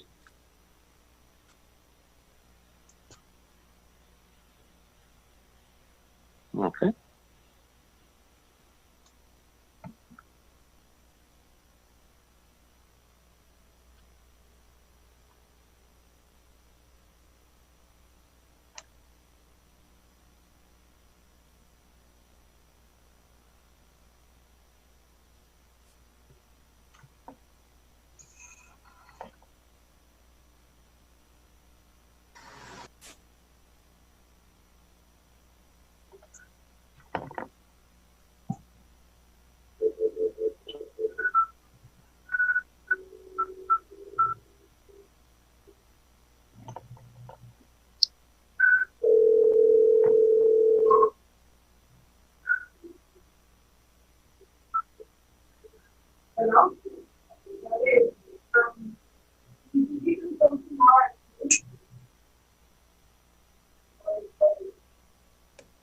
Let's just wait a couple more minutes just to get quorum here.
Did Mario leave us again?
Willie, are we ready to go? Herman? Yeah, as far as platform and connection, we're ready to go. Okay, perfect. In light of not having a secretary, Mr. Cook, can you, Mike, can you proceed to take the minutes for today's meeting, if you could? Of course. All right, perfect. I appreciate that. The time is now 4:33 p.m. and the date is July 21st, 2020. Let's call the meeting to order. We're here on behalf of the Veterans Committee. Thank you for those that are appearing via Zoom. Ms. Laura Whitfield, Mr. Bill Watts, and Tomas. I saw you here a couple minutes ago. I don't know where you're at on my screen, but you're somewhere here. I appreciate all of you for joining, but if we could just call the meeting to order and do roll call really quick. Start from the top, Leo. If you like, I'll just go through our membership, and if you are here, just answer aye. Okay, Mike. Chairman Hassan. Present. Mr. Pacheco. Brian. Brian's not present. Mr. Fiallo. Nope. Ricardo Odorino. Here. Here. Angel Vasquez. Mr. Angel's Cardenas. present. He's not? Angel, you're on mute right now. Yep. Mr. Cardenas. I'm here. Mr. Pies. Mr. Borman. Mr. Rodriguez. Present. Mr. Lazella. Mr. Polo. Aye. Mr. Sanchez. Mr. Chavez. Mario, I believe saw he's on you. mute. Yeah. Okay, aye. Sorry. Yeah. And Miss Whitfield, are you a new member? Well, I'm a guest today, Okay. but I'm Mike, be we thinking have about becoming a member. Very good. Welcome, ma'am. Thank you. I'm sorry. Mike, we have three guests that are here. Mr. Canella, Mr. Watts, and Miss Whitfield. So at this point, I believe we have quorum to proceed, correct? We have over 7 members, 7 or more?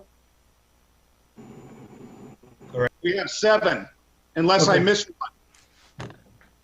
In light of the fact we can move forward, and we have quorum to proceed. And thank you, Mr. Koo, for going through the roll call for that. I know we have individuals that want to make public comments. Miss Whitfield, if you would allow, just because of timing, Mr. Watts, I believe, has a doctor's appointment that he had to attend to.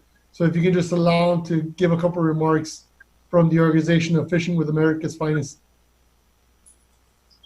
Excuse me, Mr. Chair, point of order. Yes, Mr.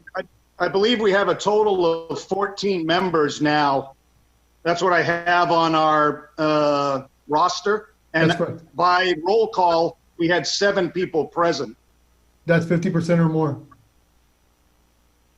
Okay, very good. And we Thank also you. have Mr. Pies, which just checked in right now. So that provides Great. for 8 individuals, which is over A the 50% majority. threshold. Yeah, Angel Vasquez is also on. okay. So Got let's it. Thank proceed, you. Mr. Watts. Are you still there? Can everybody hear me? Yeah, I can hear you. Yes, we can. Yes, I can hear you. I could hear Okay. you. Hey, everybody. My name, I am with Fishing with America's Finest. I'm the director of operations. I'm dialing in. Mr. Hassan gave me the great news the other day that you gentlemen and ladies have all raised money to help our program go forward. Just to give you a little bit about the program, what we do, we take disabled veterans out into the Everglades and teach them about bass fishing. We use catch and release so the veterans can see the fish going back in the water. And we're starting up a saltwater division very soon to take the veterans, right offshore, yellowtailing, maybe dolphin fishing. Nothing too rough, because a lot of the veterans have injuries that we don't want to make worse. We've been in existence now for about 11 years. We've worked with right over 4,700 veterans. I mean, we're not one of these super millionaire organizations like you see on TV. We believe in every dollar that is raised is a veteran dollar. So about 98% of all money raised is used directly towards the veterans. The rest of it is used, maintenance on the boats, licensing, and stuff like that. So a great deal of the money goes straight to the veterans. We typically do about 3 to 4 major events a year. Last year we did a salute to the veterans on the Sunday before Veterans Day, and we had about 350 veterans plus their families show up. We did a family day for the 841st Engineering Battalion that was co-sponsored by the city of Doral here at Doral Central Park. We were actually looking at doing another major event, and we had already looked into 2 of your parks there in Miami Lakes before any of this had come around. So we had already been looking at you guys. We definitely like the partnership with Miami Lakes. You guys have some good facilities where we can take the veterans. I was told there's a lot of peacock bass there in one of your parks that we definitely want to go and look at. I believe that's the Optimus Park that has the boat landings. So if any of you have any questions, please let me know. Mr. Sanchez, Willie, I just I'm sorry. Go ahead. I'm here. Okay. Mr. Watts, during my conversations with Mr. Watts, he was asking for access to the marina to check it out and see if that's an accessible area to the veterans so that they can do their event there. Can you point him in the right direction in regards to who he has to speak to in regards to opening those gates?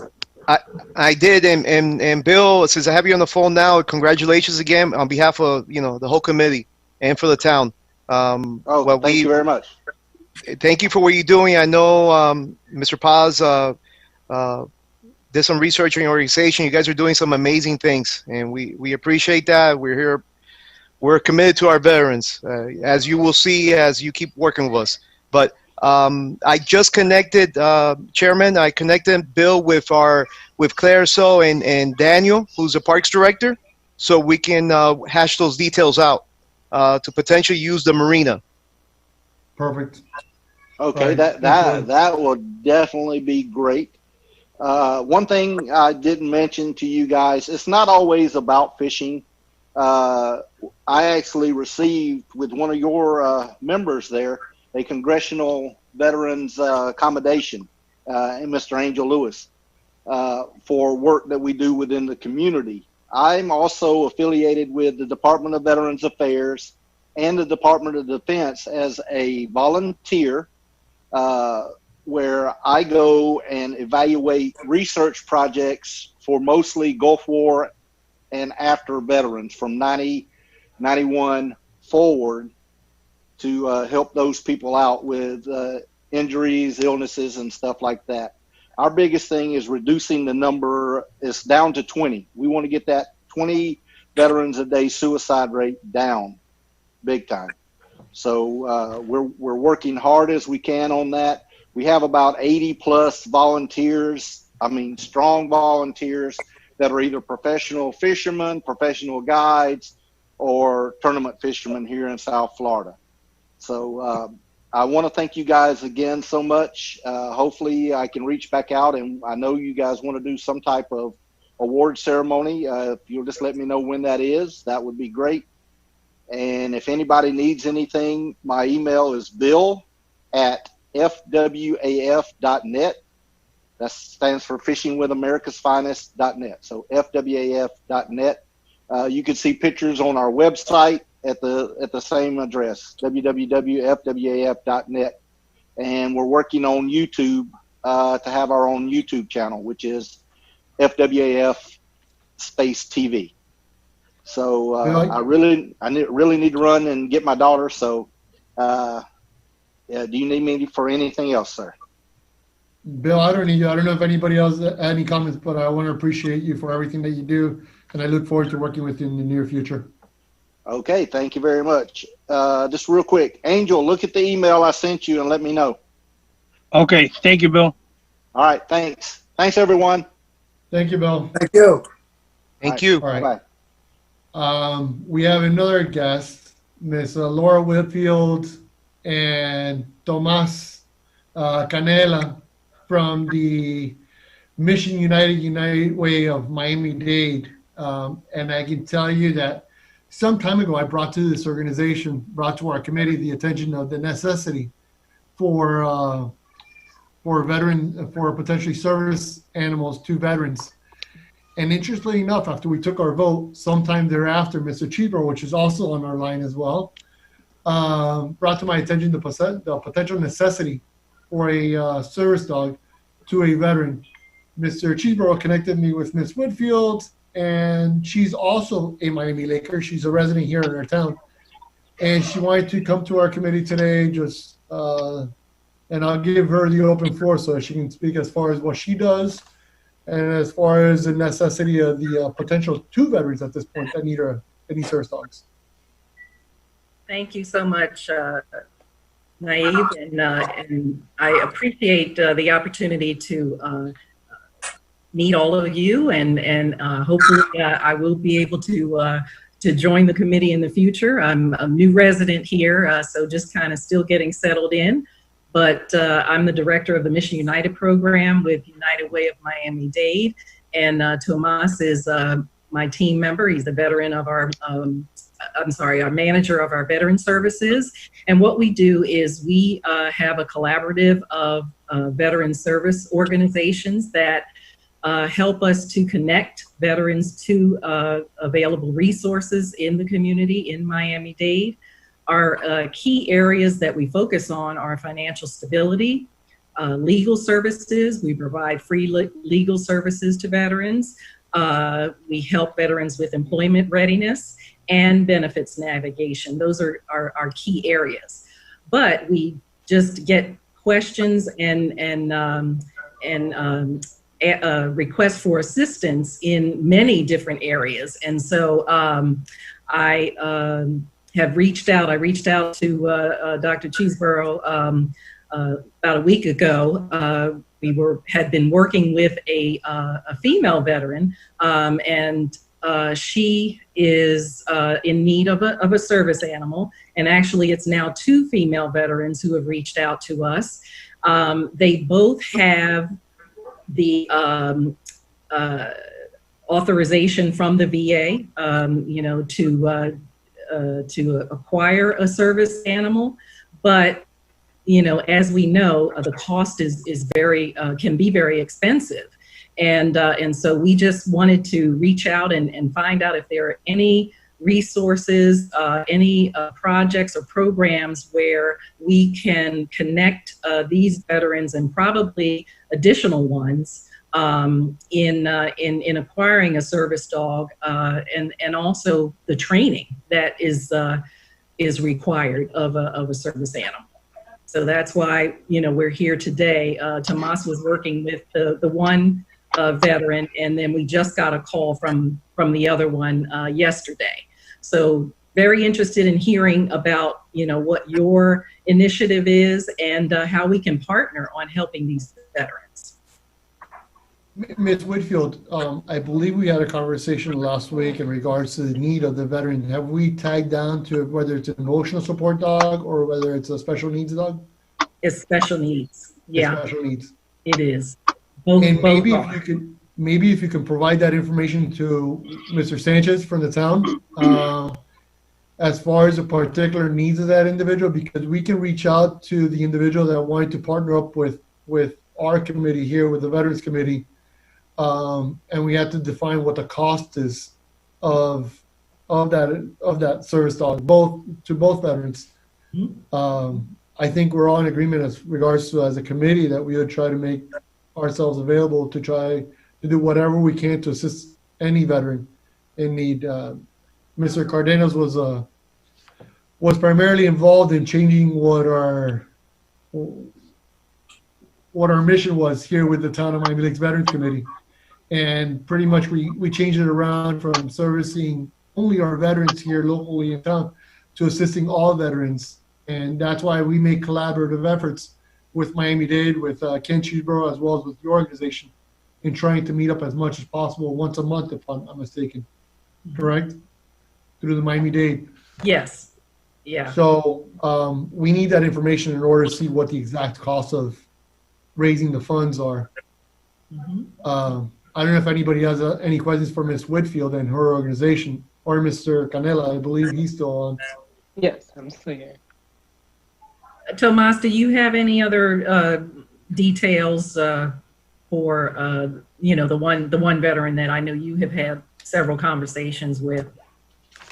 Yes, so she has been with our organization for several years now. She's been very active on the volunteer side of our organization. She's helped us out tremendously, including during our Christmas toy drive. She's helped, given her time when she was just coming by to pick up toys for her kids. She actually helped us organize and orchestrate the delivery and the coordination for all of the toys that we had, which was several hundred. And we have worked with her on countless other projects, and she's always been willing to give her time. She has had previous service dog before, but there was an issue where the dog wasn't trained extensively as it needed to be. It was still very, very defensive and very protective, and it became a bit of an unsafe environment because the dog that she did have previously wouldn't let other people come near her or her children, and would get very defensive and combative and protective. So she had to return the dog to the organization that had helped her get the service dog previously. So she's been searching for another organization and help trying to get a service dog since then, which has been a little over a year now. And she's been very, very eager to get back into it, as her personal need for a service dog has been something that's been going on for a while. So we're very eager to help her with whatever we can in terms of getting her back on track with her therapy and her assistance with the service dog. So we'll be able to get that documentation from her. Perfect. I appreciate that. And so long as we have, I don't want any medical documents unless the individual's providing the release for that. That would have to all be funneled through Mr. Sanchez with the town. Well, we thank you. Mr. Canela, in regards to where, this shouldn't play a factor whatsoever, but we are the town of Miami Lakes. Is the individual a resident or somewhere residing close to the town of Miami Lakes, or where is he? She currently lives in the city of Miami. That's where she's currently living. She's currently living in the city of Miami. I appreciate that. I don't know if anybody else has any questions for Mr. Canela or Ms. Whitfield. Ms. Whitfield. Yes, sir. Mr. Cardenas. Ms. Whitfield, I don't know what happened, but last March 10th, I sent an email to you and Mr. Howell regarding our offer or need to find a veteran who was in need of a service dog that our Veterans Committee was willing to provide it, but I never heard back from you or from him. Okay. Well, I wasn't aware of the veteran at that time. You know, with Mr. Cannella just joined us in November and was, you know, working with, you know, the you know, getting her some assistance and helping her to volunteer with us. So I apologize. I don't remember that email, but you know, at that time in March, I you know, wasn't aware of anyone in need until later on in the year. I was just looking at the email again in March 10th to both. Okay. Okay. Gary, I just wanted to bring to your attention the March data 10th I was of brought 2019 or 2019, correct? March 10th, 2020. Oh, okay. All right. Gary, Well, I apologize. We were definitely in the middle of switching over to leaving from, you know, open office to a virtual office. So I may have overlooked it because of all the preparations we had to do for the closing of our office. So we'll research that. Gary, I want to bring to your attention the information that was brought to me was brought by Mr. Cheeseborough. On July 13th, he reached out to me late in the evening on July 13th. And then we had a communication, myself and Ms. Whitfield, on the morning of July 14th. So this is relatively all new. And then we just learned of the second veteran as of this morning. Ms. Whitfield emailed me, and that's when we first learned of the second veteran. So just wanted to bring that to the committee's attention regarding our communications in of itself. Mr. Coots, I believe you had a question for Ms. Whitfield. Thank you, Mr. Chair. Yes, Ms. Whitfield, you said that there were 2 veterans and one required a service dog to address special needs. Was that the same case for the second veteran as well? That is the second veteran's need as well. We're going to be reaching out to her for more information tomorrow. I wanted to come to this meeting first to kind of get an idea of, you know, what your capabilities are and what information you would need from her. So we're going to be reaching out to her tomorrow morning to get additional information. What she said in her email to us is that she also has authorization from the VA, approval from the VA to have a service animal. And then, I'm sorry, ma'am, we you know, being a committee that works under the auspices of the town, trying to address veteran issues, initially, as the chairperson indicated, that lived within the town and expanded it a bit, but certainly we have limited resources. What were you looking for specifically? Were you looking for funding? Were you looking for the donation of an animal? What was the ask here? Well, you know, first of all, just kind of information on, you know, what available resources are there. You know, if you have contacts with, you know, people that have animals to donate and trainers, you know, that provide the training that, you know, is required, that's something that we just don't have any, you know, any contacts in that area. As far as funding, you know, we can, you know, if we have an idea of, you know, what the cost is, you know, there could be a way that my program could, you know, could assist with some of that. But, you know, I just don't know where to start and who to contact. And when I was talking with Mr. Hassan, you know, he mentioned that you all may have, you know, those contacts, especially with a trainer, you know, that is willing to work and maybe discount services, as well as someone or people that have animals to donate. Yes, ma'am. And then if I could, you mentioned that the Mission United had the 4 pillars that you were responsible for, then this seems like it falls outside of what you would normally attend to. Is this considered under the auspices of benefits, or is this just because there was somebody that demonstrated a need and you were just trying to, outside of your capacity as the director for Mission United, trying to see if you could facilitate a connection? Yes, facilitating a connection. I mean, that's definitely something that, you know, if we're not able to provide a direct service, that's why we partner with other organizations, so that we can refer a veteran and connect the veteran to those resources. Okay. Oh, very good. Thank you then. Thank you. Anybody else have any other questions? Ms. Whitfield, I appreciate you coming in. You're more than welcome to stay on and listen in to the rest of our committee. And same thing with you, Mr. Canela. Thank you. Thank you, Ms. Whitfield. All right. Well, thank you for the invitation. Do we have any more guests?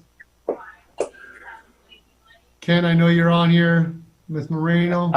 I've asked, Chairman, I asked Ken to join us as we're going to discuss the police update for the special response team. Thank you, Ken. I appreciate you, sir. Ken, you're on mute.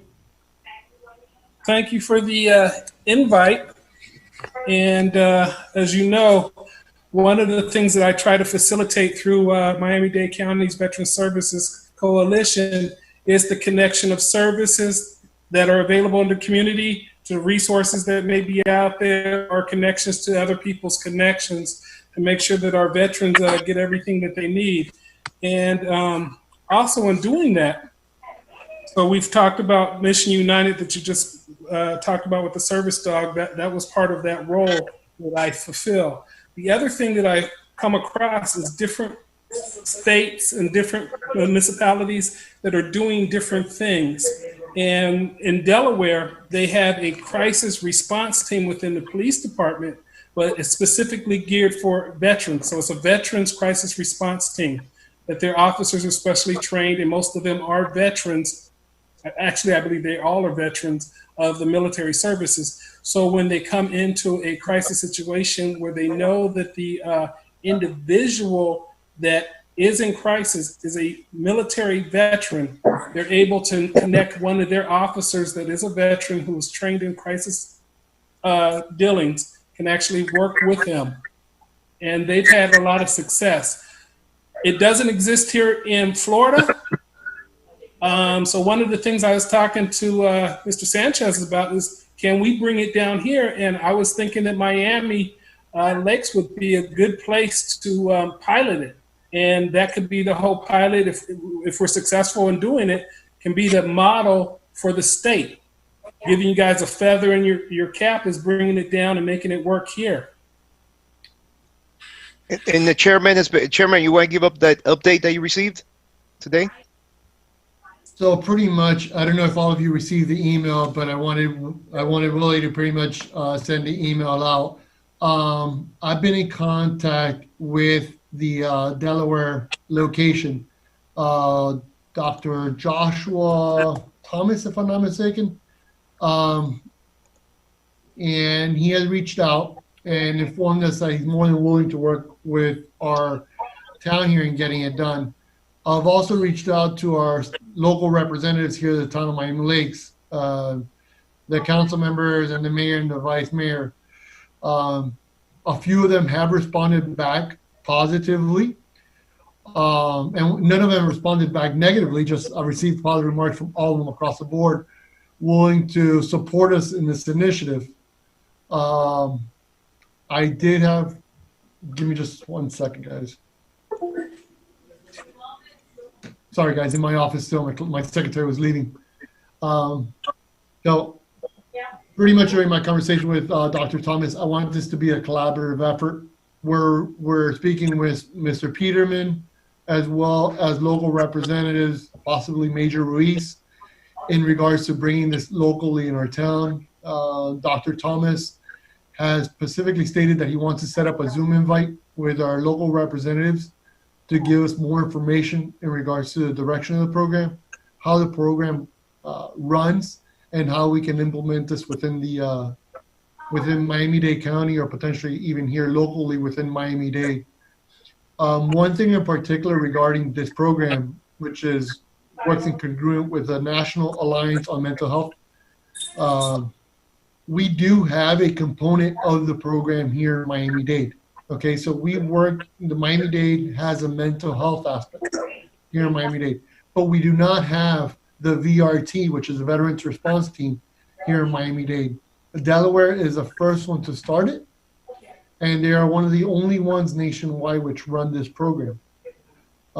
If you can all recall, this was brought to our attention due to some Facebook messaging that went back and forth, and me contacting that individual directly regarding what happened with his particular situation in 2017 and 2018.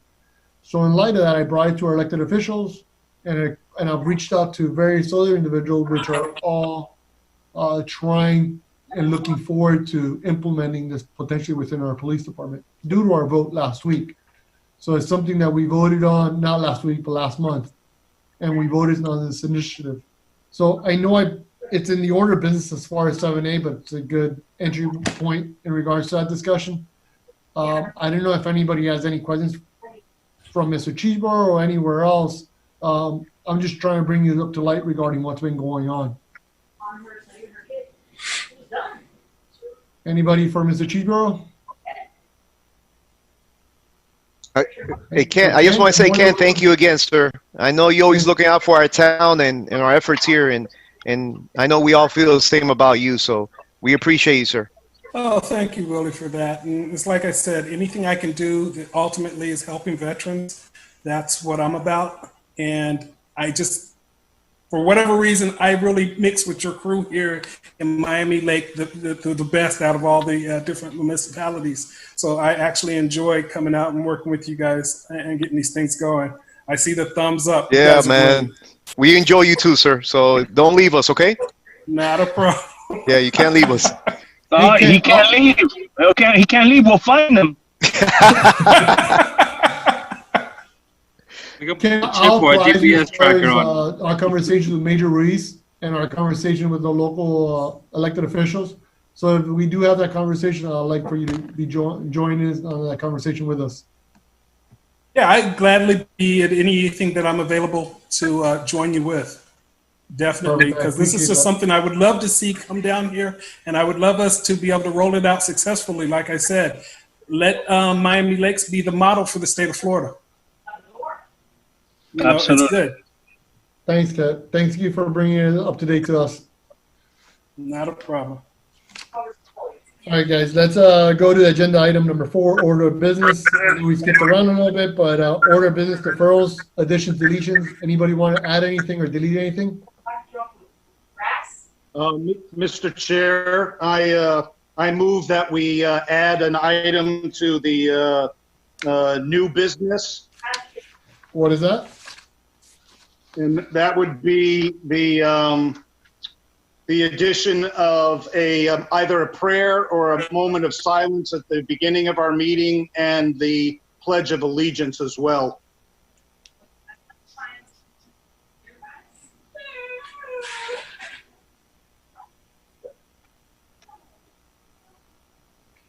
Okay.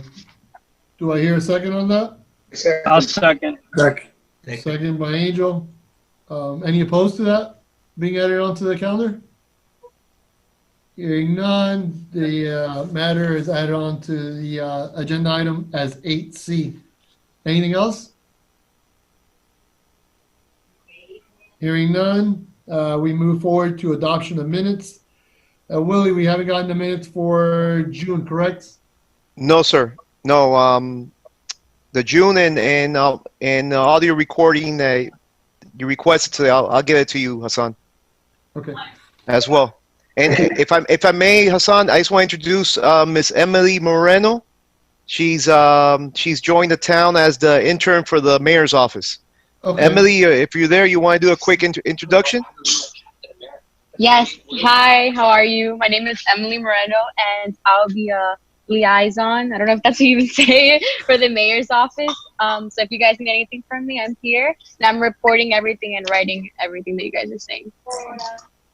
Yeah. Thank you. Nice meeting you guys. Nice meeting you too.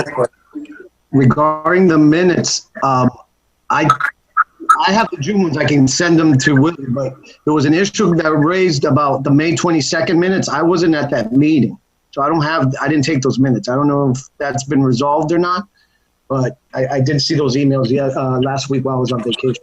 So I have the June minute, the last meeting in June. I'll have those minutes for you guys, but I don't know what's the deal with the May 22nd meeting, minutes. I wasn't there, just to clarify. Thank you, Eddie, and thank you for taking the time out of your vacation, sir. No, I didn't know you were on vacation. I appreciate it. That's all right. Thanks, no worries. Eddie. Enjoy, man. Thank you, Eddie. Willie, I believe we're still missing the February minutes, correct? Yes, sir. But Would you be that's able to forward those? Would you be able to forward those potentially, Mike? I don't know if Mr. Coots. I don't know if you have an issue with that, but Willie, if you can forward those minutes to Mike, and possibly Mike can help out in taking down those minutes, that'll be appreciated. Just drafting them down, putting down on paper format. Mike, those will be audio recording because we met physically that meeting. So I'll get it to you. All right, that's fine, and that's for the February minutes, Yes, sir. right? Okay. And then, That was our I'm last sorry, meeting. what happened to the June minutes? I'll have them, Mike. I'll get them done. I took the June minutes. The May 22nd minutes is the one that I guess Willie thought I did, which I did not. I wasn't in attendance for that meeting. So the June minutes, I have them. I'll type them up and send them to Willie. So that's. But the May 22nd is the one that I don't have. I don't know who took minutes that day. Willie, do we have a recording from the May 22nd meeting? I will. I'll get with Gina, see who took the minutes. I remember It was a virtual meeting. I remember Alex. I don't know if it was April, May. I remember that he was the one taking notes and taking minutes. That's correct. It was Alejandro Sanchez. Oh, that's correct. Reach out to Yes, Councilman Sanchez and see if he has the minutes for that meeting. I will. Okay. Thank you, Jay. So in light of that fact, do I hear a motion to defer the minutes from February, June, and May 22nd to the following meeting? I motion. Motion by Angel, second. Second.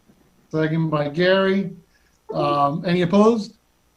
Hearing none, the motion to defer those 3 minutes until the following months are hereby granted. Presentations and announcements. We've already heard from multiple individuals in the community. Any other presentations or announcements anybody wishes to make? I'm sorry, Mr. Chair. Who seconded the deferral of the minutes? Gary? I did. And there are none opposed? All in favor? Aye. Aye. Aye. Aye.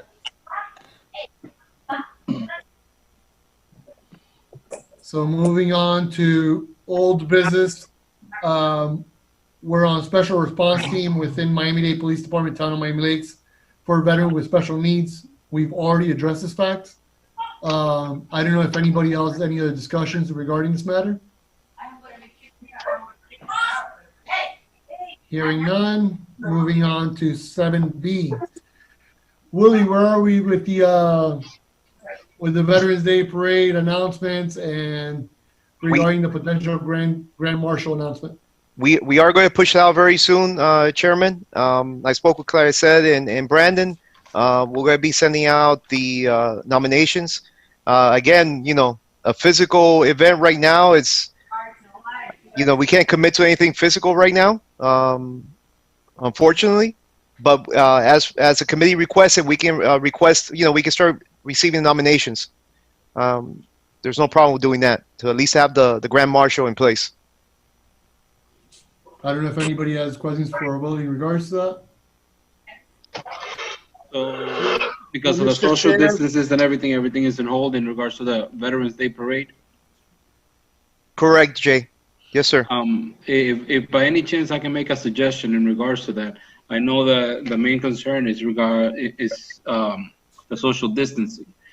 So maybe if we bring in a plan that we can make the route longer, so like that people can be more spaced out, and we can at least continue having the Veterans Day parade, then that will probably be encouraging to the town, because it's something that we hold every year, and I'm pretty sure the town is looking forward to it. Remember, you still have the assembly area to deal with. That's true. Mike, I think you wanted to say something really quick. Thank you, Mr. Chair. I remember that we talked about this briefly, that in fact the parade might be scaled down considerably, but keeping in mind that we've had the longest running Veterans Day parade in South Florida, last year was the 41st annual, then to maintain the tradition and bragging rights, I think it might be appropriate, even if we just had somebody carrying the flag, maybe talk to the American Legion and Mr. Cardenas. We could have just a small band of four people or 5 representing the services and go on an abbreviated route, so that technically we would meet the requirement, and we could continue the unbroken tradition, especially in light of the fact that, you know, the distancing for the for the people watching the parade is not a big deal. It's going to be for the people that are actually marching in the parade. So that, if anything's going to go, it's going to be sliced on the number of participants allowed to march, not the people that are spread out thinly as it is already along the route. Mike, I don't think the discussion is regarding cancellation at this point in time. That's not a conversation that the town has had at this point in time. It's so much as far as what the procedures will be as far as conducting a Veterans Day parade. At this point in time, the town has really never canceled, hasn't yet canceled an event. As far as the July 4th, we held that virtually. Is that correct, Willie? We held the July 4th? Yes, sir. And we live streamed that. And as far as the movies in the lakes, we've continued that effort as well, correct, Willie? They did the movies not in the park, but they did it at Energy Mendes last week. And it was an abbreviated form as far as movies at the park, where individuals were allowed to bring their vehicle and allowed to watch the movies from inside their vehicle, correct? Yeah. If we're going to brainstorm right now for the parade, maybe, and Gary brings a good point, that staging area is very complex. Maybe just, the people in the parade don't get off their cars, and it's going to take a lot of work. They stay in their car. There's nobody walking. They can display flags. The tank equipment, the Army personnel that showed up last year. We took it to a different level last year, but some of those things will have to be modified, just depending where we're at, at that point. Drive-by parade. Yep. And I encourage maybe residents to be out unless they're in the balcony. Still it's going to take a lot of work to develop a safe plan. Well, but does that fall on us as the Veterans Committee to make the recommendations, or is that somebody else within the town? Because we're now 4 months out. Yeah, it'll be a joint effort. Cultural Affairs also is involved. We are involved in the town. I think as we get closer, I think it's a little premature right now, to be quite honest. We're not even in August. I know we're almost there, but we're not there. Let's wait and see for August. The worst case scenario, September. And we make a lot of things happen really fast. We've proven that in the past as a Veterans Committee. Nothing's held us back from making things happen, even at the last minute. But I definitely think we're a little premature. We should wait and see what more messages come out in the next 4 weeks. I think we should start planning out. Planning out now, be safe, advertising, blast it to the town residents, just so that they can be prepared. Best case scenario, everybody can be out there and participate. Worst case scenario, we already have a plan and we don't have to cancel or change anything at the last minute. A lot can happen in 4 months. A lot can happen. I think I would go, if I would do anything, I would go with Jay's option just for the simple fact that the whole thing of shutting down and not having people watching and telling the residents to watch on their balcony if they don't have to come out, I'm not really in with that. I mean, like I said, it's premature. We're really far out. We don't know where we're going to be 2 months from now. So if I were to go with anything, I think Jay has a great idea. Just go with everything as normal. And the last minute, things change and we have to do virtual, then we do virtual. But definitely, I think we should concentrate on having the Veterans Parade as we always do. Yeah, I believe there was an email sent by the town notifying that all town events have been canceled, and this was sent to all the committee chairs. Is that correct, Willie? That was a committee. Yeah, those emails sent out about the committees, whether they have to meet or not, and yeah, I believe that's the email you're mentioning. Correct. Was that only as far as committee meetings, or was that town events? I believe committee meetings, Hassan. Okay. I just want to be clear because I recall that email coming through the pipeline. Yes, sir. Nonetheless, we do need the voting on the Grand Marshal. That's an integral part of the organization. That was an issue that was brought up last year. And I don't want those issues being brought up to our attention again this year. So if we can simply have some advertising regarding the Grand Marshal, no matter if we hold it virtually, if we hold the American Legion holding 4 flags, or if we have a car drive-by parade, we still need a Grand Marshal selection. And I would ask that pretty much the town do their part in advertising it throughout the Miami Laker and through whatever other resources, potentially through the social media, as we've discussed already in the past in doing. And we also need to take into account what the whole picking the Grand Marshal, that definitely needs to be premature, just for the simple reason that we don't know who it may be. It may be someone that hasn't worn the uniform in years, and they may want to not wear civilian clothes. They may want to wear a uniform that's been tucked away for a long time. They may have to purchase, they may have to get it fitted. So picking the Grand Marshal is a huge task within itself, not only for us, but for the person we choose to be the Grand Marshal. And we don't want to catch them by surprise. We want them to go out with a bang.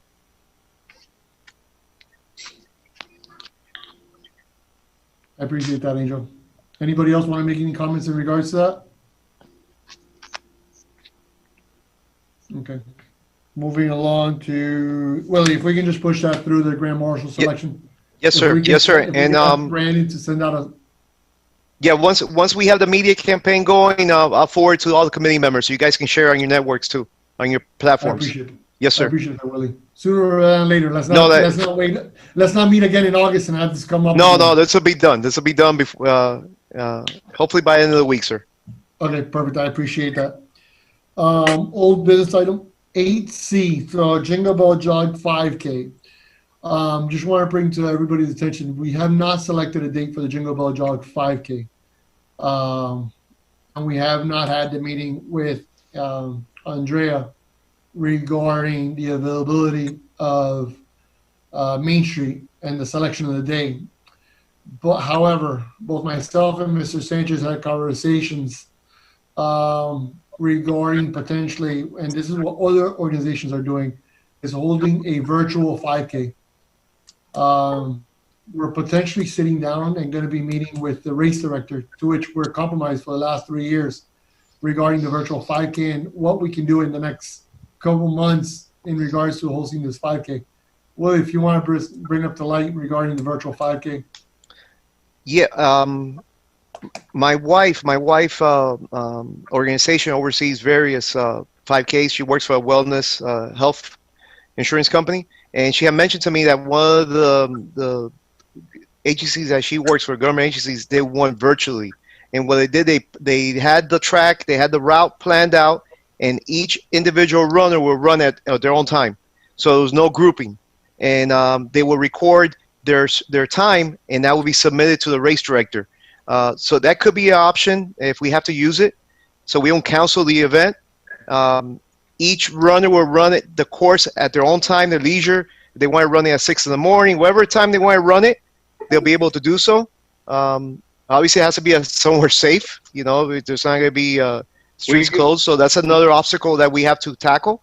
We can do but- it from our own treadmill and just take track of that on the timing and the distance. Uh-oh. So these are just simply ideas that are being tossed around. Yep. In order to ensure that the event goes through. Willie, do we have anything? I mean, we discussed this last time. Yes, sir. Do we have anything in regards to the sponsorship packet?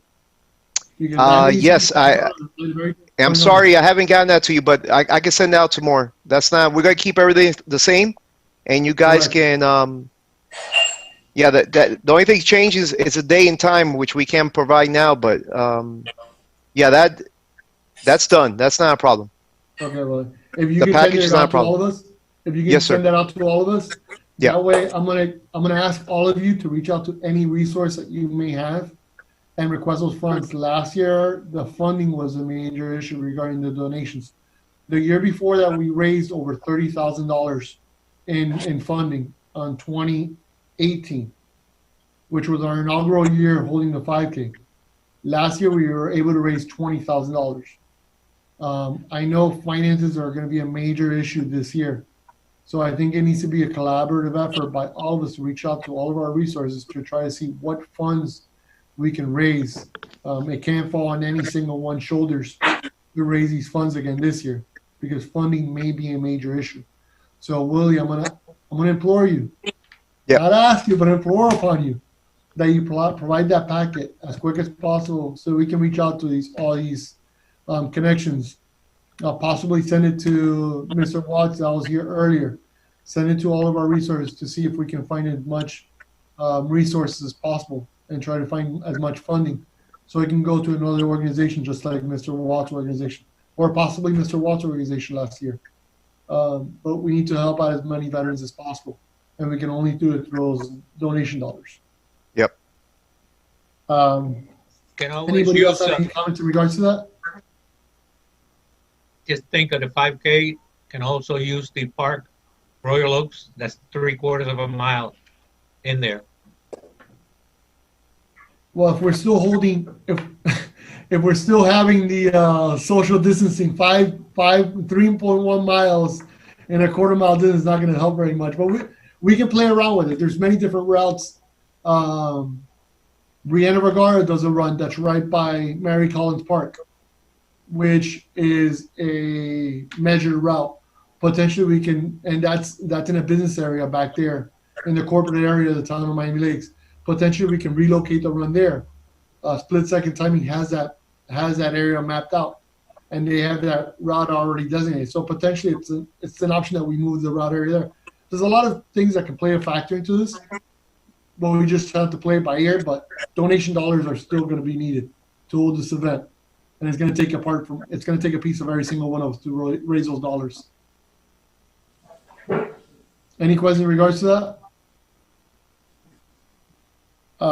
Moving along to item 8A.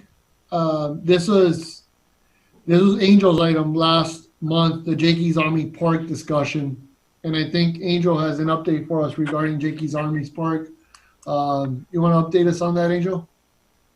I spoke earlier this week to the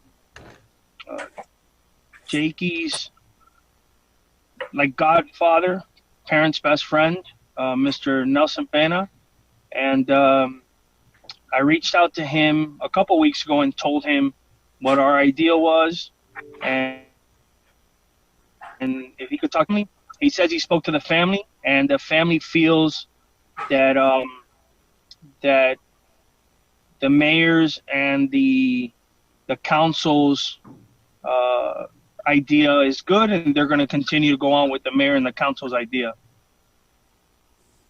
Angel, in light of that fact, do you want to strike the agenda, strike the matter from the agenda item as far as relocation of the park? Yes. Okay, so you'll be striking your request to relocate the Jakey's Army, correct? Correct. Okay. Any questions in regards to that from anyone? Moving along to item 8B, veteran in need of a service dog. We already discussed that in light with Ms. Whitfield. We have a veteran that has the need. Actually, 2 veterans that are in need. The organization that was discussed was PetSmart. and the organization as far as training was Tony Smart and his organization. When I bring that information up to light, I'll share it with Willie, and Willie can share it with the committee regarding ongoing developments with that. But I'll be reaching back out to PetSmart and be reaching out with Tony's organization regarding providing a dog to help assist veterans or help assist a veteran in need. Any questions in regards to that? Mr. Chair, I suppose that we could move to reconsider our action relative to the disbursement of the funds, given that was something that was already disposed of. But I don't think, because this is still in the introductory period, I don't think this is the appropriate time to do it. However, if we wait too much longer, the monies will have been dispersed, and it certainly will be serving as a means to coordinate, but we're not going to be able to fund anything. Is there any thoughts on that matter? I'll open it up for discussion, but I'll be quite honest with you, and I'll answer your question directly, Mr. Crew. I would caution, as far as being the one organization that instructs another organization that they're tendering over funds and they're going to take back the funds a month later after we've already voted on it. I think that the funds that have already been allocated, I'm the last one that's going to vote in regards to now withdrawing the funds and giving it to our other organization. And I understand the needs there, but I'll open it for discussion regarding any member that wants to discuss that. I see Jay has his hand up. Just a quick thing, because as a committee, we're always going to come across a certain situation like this one. I think that we can find another way to raise funds and help with this veteran needs service dog if we wanted to go that route. So we don't have to reopen a previous stuff that we already all agree on, but let's move forward and let's find a new way to raise funds if we decide to help out in regards with the service dog. Anybody else? Angel? Ms. Whitfield did mention that she really wasn't looking for funding. I mean, funding would be great. She was more than anything looking for resources. So, thank God to that. That helps us out. We do have the networking. Naib has made the networking. So I think we have the resources she needs. We may not have the funding now. However, I don't see us not helping her out in the future with funding when we do have the funds. But at least we have what she's looking for, which is the resources. Am I not right? Yeah, that's right. The resources are there. I mean, Tony Smart and PetSmart were willing to work with us as far as providing the dog and getting a reduced amount. So we should be able to help Ms. Whitfield. Am I correct? Yeah, if I may. What Ms. Whitfield needs, we have it already. Correct. Which is the Those two resources, correct. We can provide that, but again, we need to know exactly the needs so we can connect the right party with the individual. Absolutely. Any other questions to Mr. Coots? Ed, you raise your hand? Yeah, no, I just remember from our last, and I agree with you wholeheartedly. Once we make a decision and we vest the money to an organization and communicate it to them, we shouldn't take that back. But I remember from the last meeting that there was a little bit of money left that we didn't, because we didn't know how much that was going to be. Am I misremembering, or is that? So what I'm saying is that there's a little bit of money left from that Jingle Bell Jog that if the needs meet what we can do, or if they need a little bit of a bridge, there is a little bit of money left in that account. Am I misremembering that? And I believe it was about $500 in excess. Right, so it's not a lot. Okay, no. If it's emotional support dog, based upon my conversation with Tony Smart when I had him way back when in I want to say in February, that would be enough. That's why the question was posed regarding if it's emotional support dog or if it's a full service need dog. Right. Regarding the cost of it. But nonetheless, an emotional support dog, that covers it. Yeah. The service needs dog, Naib, what was it, $2,500? That was the half price? A full service dog would be somewhere in the ballpark of between 2,000 to 4,000 our cost. Our A cost. emotional support dog, you're talking about a couple $100s, and that's it. It's not that much funding there. I think the number you had said previously was 450. Correct. Which that goes to Mr. Paz, but that's not what what she's asked. She's asked for a full service dog, which is different. Any other questions or any other remarks? Mike, I know you're ready. I'm asking if anybody has any remarks regarding your topic right there, what you brought up to light. Anybody else? Mike, you want to go back and make a comment? Yeah, no, I wasn't invested in changing the money, making it move hands. I was saying it was worth considering, given this new request, that if we continue to go forward, it'll be too late for us to do anything. And the one thing that struck me when we made our proposal to take the monies, we initially said we were going to divide it amongst 5 different entities. And that was the motion. We voted on that. And then without a second motion, without amending that, we went and we gave it all to Mr. Watts and his organization. And the only piece about that worth mentioning was their operating cost for the year was $17,000. And so we were going to, by ourselves, fund their entire operation for the year. So it seemed that if we had not already addressed the amounts with them, we could perhaps donate $8,000 or $10,000, which would go a long way in addressing their expenses, and we would still have $5,000 or $6,000 left over now to put to another organization. It wasn't a proposal. That's why I didn't bring it up as a movement. I didn't make a motion, rather, but just for consideration, because I don't know if people remembered the numbers and what we had talked about previously. Mike, I think we did have a motion. Mike, we had various motions on last month's agenda. It was over a 2.5-hour meeting, if I recall correctly. And Eddie has the minutes that he's looking on his side. And once he proposed those minutes and we can all see them, we'll see them. But we took various issues under consideration, including dividing the monies up and whether we wanted to divide it up. And we took a vote on that first. And then we took a subsequent vote on who exactly we were going to donate the monies to. And then we took a vote on that. And we discussed every single organization. And Ed brought it up to light with us regarding each organization and the monies that are divided up. And that's why we took a vote to contribute all of our funds to Fishing with America's Finest, because of the amount of proceeds that they do not withdraw from the organization, and they do not basically, I don't want to say self-pocket, but they don't use it to advertise themselves or to pay for their expenses. But America's Finest was, I believe, if I'm not mistaken, and Ed may correct me on this, I believe 95% of the money was used directly to the veterans, and not so much as far as used for promotional items or advertising, unlike other organizations, which was previously mentioned, I believe, with Gary. I believe he mentioned it, Mr. Cardenas, with Wounded Warriors, where a majority of their money is used for advertising purposes, and we only see pennies on the dollar from every dollar you provide.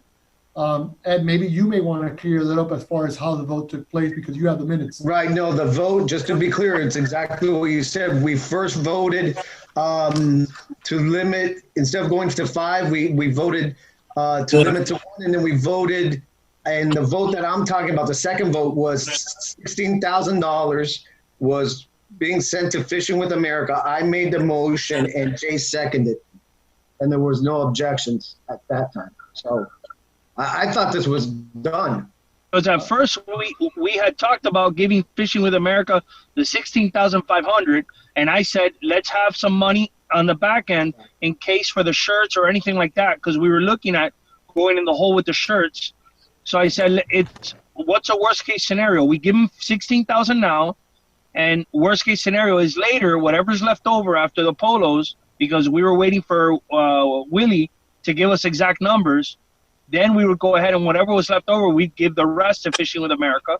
Or if we want to give it to Miss Whitfield, that's fine too, to help out for her need. But if I'm not mistaken, we went over the amount multiple times, had the vote, and as Mr. Pius said, everyone agreed. And the vote you're talking about, you made that motion, I seconded, and that didn't have any objections either.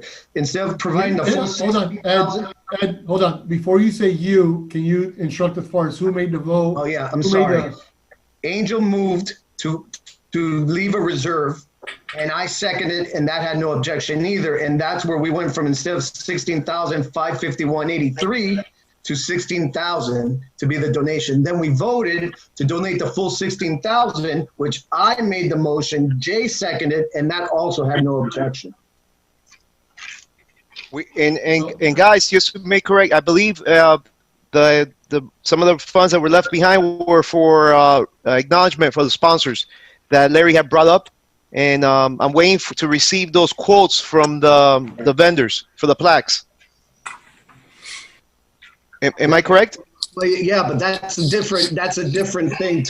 We reserved 800 for the plaques. Okay. So original numbers we had was $17,351.83. Larry came up with the plaque idea, so we reserved $800 for that. We all voted no objection to the plaque. So that left us $16,551.83.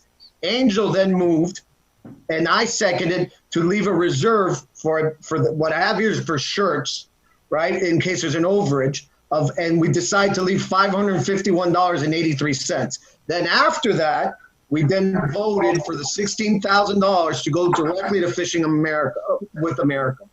And Right, because if I recall correctly, we had talked about 450 or 500 would be enough for the plaques. And I said, listen, guys, we don't know. It's been a while with this whole COVID thing. Let's go ahead and let's leave a bigger reserve for the plaques of 800. And then I said, let's leave the reserve, let's vote for the 800 for the plaques.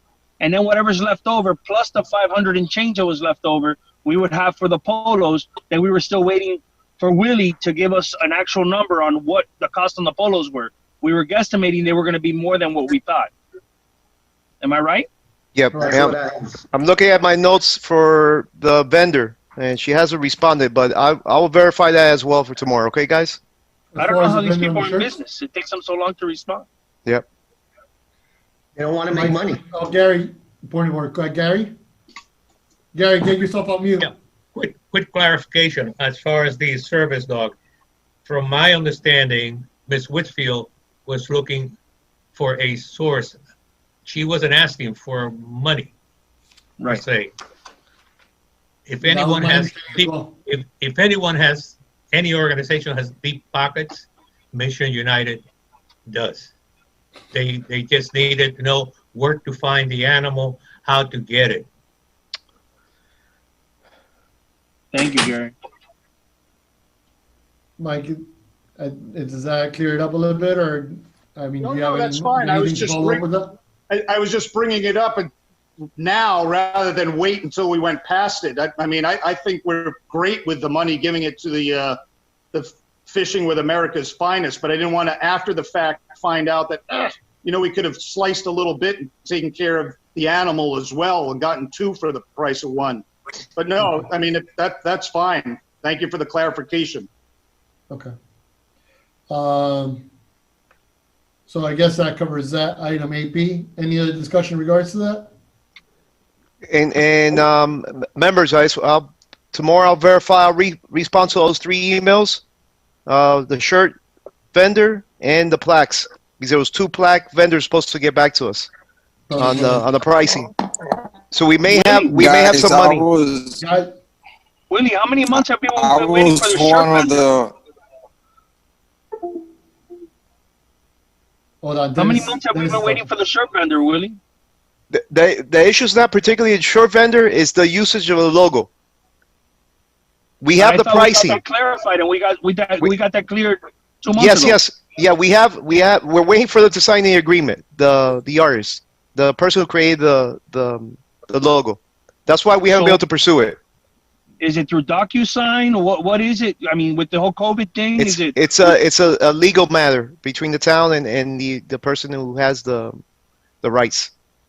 Has it been sent to them yet? Or, I mean, just so we have an idea of what's going on. Because I know we've been working on this for months. Yes, sir. And I will follow up with the town attorney tomorrow on that. Because the shirts, it's just the logo. The design's already ready to go. But didn't the artists agree to this several months ago already? Verbally, but the agreement's not in place yet. But how long does it take? Are we waiting for it to get drawn up by the town attorney? I need to follow up, see where the paperwork is at. Yeah. Hey guys, I was the one last meeting that was talking about the plaques, and I reached out to the place that I work with when I was with the leading Toy for Tots, and the place is called Casa Faroy, Faroy. They're right on 24 Northwest 7th. They're very, very police, law enforcement, military friendly. So I would say we reach out to them and design a good plaque for a lot cheaper than we planned. Willie, do you have that information already, or do you need Dennis to send it to you, or you want to write it down real quick to get an estimate from them? Dennis, if you could send me their email or their contact, I appreciate that, sir. Yeah, I could do that right now. Dennis, quick question. No relation to Emilio Faroy, is it? Say that again? Any relation to Emilio Faroy? No idea. Okay. I have no idea. I work with them. The same thing. I did Toy for Tots, and then I gave out like 20 plaques, bigger ones, smaller ones, depending on the donations and the participations and stuff like that. And they did, I gave them the logo and how I want it and the verbiage for each one of them, and they did it very fast. Within 2 weeks, they did all of them. And when I was there, it was like all the like law enforcement, like the bomb squad from Miami, for the city of Miami was there picking up theirs and stuff like that. So they're very friendly. Nice.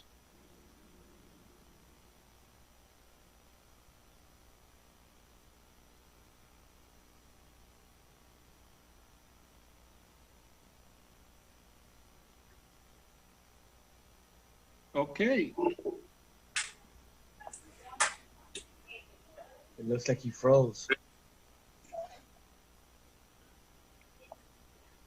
I was dumb. Sorry. Naive, are you with us? Simon's frozen. Okay, so I move that I move the previous question. We can end the debate on the monies. We've clarified what we're going to do there, and then Mr. Sanchez, you're going to take care of that last little bit. Do you need our help in doing that rather than you're doing everything yourself? As far as the logo, I will follow up on that, and then what we need help from you guys is to push out the sponsorship package for the Jingle Bell. I'll send that to you guys tomorrow morning. All right, and then the plaques. Do you need help? It sounds like Jay has a lot of experience doing that. Can he help with that if he doesn't mind? No, that was Dennis. It was actually Mr. Polo, Dennis Polo. Yeah, what we need to, if you guys want to submit, each of you submit what you want on the plaque itself, I can put something together. You guys can see, I can send it to you and see if you guys agree to that message. Thanking the sponsor. We've done this for the sponsorship breakfast. So if you want to send me individually, if you guys want to send me what you would like to see on the plaque, that'll be helpful. Willie, honestly, I think you have more than enough practice at this, and I trust in your decision to put something together. Because if you start getting each one of our input, oh my God, the homework's going to be a lot bigger than what you think. It'll never finish. If you do this for a living, I think you're going to do just fine. Just submit thank you, Willie. Ideas and we can vote on it. Willie, just let Dennis know what he wants, how many and what you want, and Dennis can set up something with the company and bring it to you sort of like an invoice with a total, and then just go from there. Yeah, Willie, if you want, I could. I'm gonna scan. I'm gonna send you a couple of copies of the ones that I have built. Okay. And then I'll contact them and ask them for the price and stuff like that. So it's been over a year, and you know, COVID-19 going around. So I'll lead this one, and I'll give you like a 90% solution, and then we tweak around with the words and stuff like that between, you know, you, me, and Mr. Chair. Sounds good. Great, thank you, Dennis. You're welcome, guys. The last item on the agenda was the one that we added. It seems like the other committees start their each meeting off with a Pledge of Allegiance, which seems appropriate under the, you know, given that we're the Veterans Committee, that seems a no-brainer. And then the other piece would be a prayer or a moment of silence, depending on what the group wanted. That might be, you know, a good way to kind of get our minds where we need them to be. Does anybody have any thoughts on that? I moved for the prayer, the moment of silence and the pledge. That's what I was gonna say. I think the pledge is a no-brainer, but to open a meeting with prayer, you're never gonna find a prayer that's inclusive to everyone in the room. Now, I think a moment of silence is better, so everyone can pray to whatever God or being they believe in, and you're not excluding anyone by making it Christian centric or, you know, anything like that. I think that would be the smartest and easiest way to go about it. Okay, that sounds good. Does anybody have any objections to that idea? Does anybody want to make a motion then? I motion. I think we do prayer at the American Legion, and it's perfectly fine. What's that? We do prayer at the American Legion, and it's perfectly fine. No, I agree with the moment of silence and the pledge. I think the moment of silence will keep it more neutral for everyone. So. Yeah, I think that's a good point, but given that this is the first time we're doing it, perhaps we can start things off with the moment of silence and then the Pledge of Allegiance. And then from some point in the future, if somebody wants to tweak it a bit, they can change the moment of silence to a prayer, but at least we'll have it on the agenda. So do we have a motion to add a moment of silence and the Pledge of Allegiance to our meeting? I second it. Oh, I'm sorry, who made the motion? Leo. Angel. Oh, Angel. Leo. Go. Leo hasn't had much in, so put Leo. Yeah. All right, and then who seconded it? Angel. Yeah. All right, all in favor? Aye. Aye. Any opposed? Nay. Nay. Okay. So is it concluded that the Jingle Bell will be on the Peloton and you'll be the person, Mr. Chairman? The Tour of France. I appreciate that, guys, but I'll put every single one of them on the treadmill first. It's now, do I hear a motion to adjourn? I motion. Motion by Jay. I second. Second by Gary. All right, guys, the time is now 5:50. I appreciate you all guys for joining. Willie, if you can keep us apprised of everything. Have a good evening. Expect everyone. a lot of emails tomorrow, guys. Get ready. Good to see everyone, man. Be safe. Everyone be safe. Good to see you guys. Thank you. All right, guys. See you guys. Be safe out there. Thank Be you, safe guys. out there. We appreciate you guys. Thanks. Have a good night. Good night. Nighty-night. Good night, fellas. Larry, you didn't say much today. Aren't you glad? You didn't say much. We got to go ride on the motorcycles. Get Naive out there with us. He's into diving now. Oh, you saw my Facebook. All right, guys. Be safe. Thanks. COVID's no joke. Bye. Bye. Yeah. Bye-bye. Bye.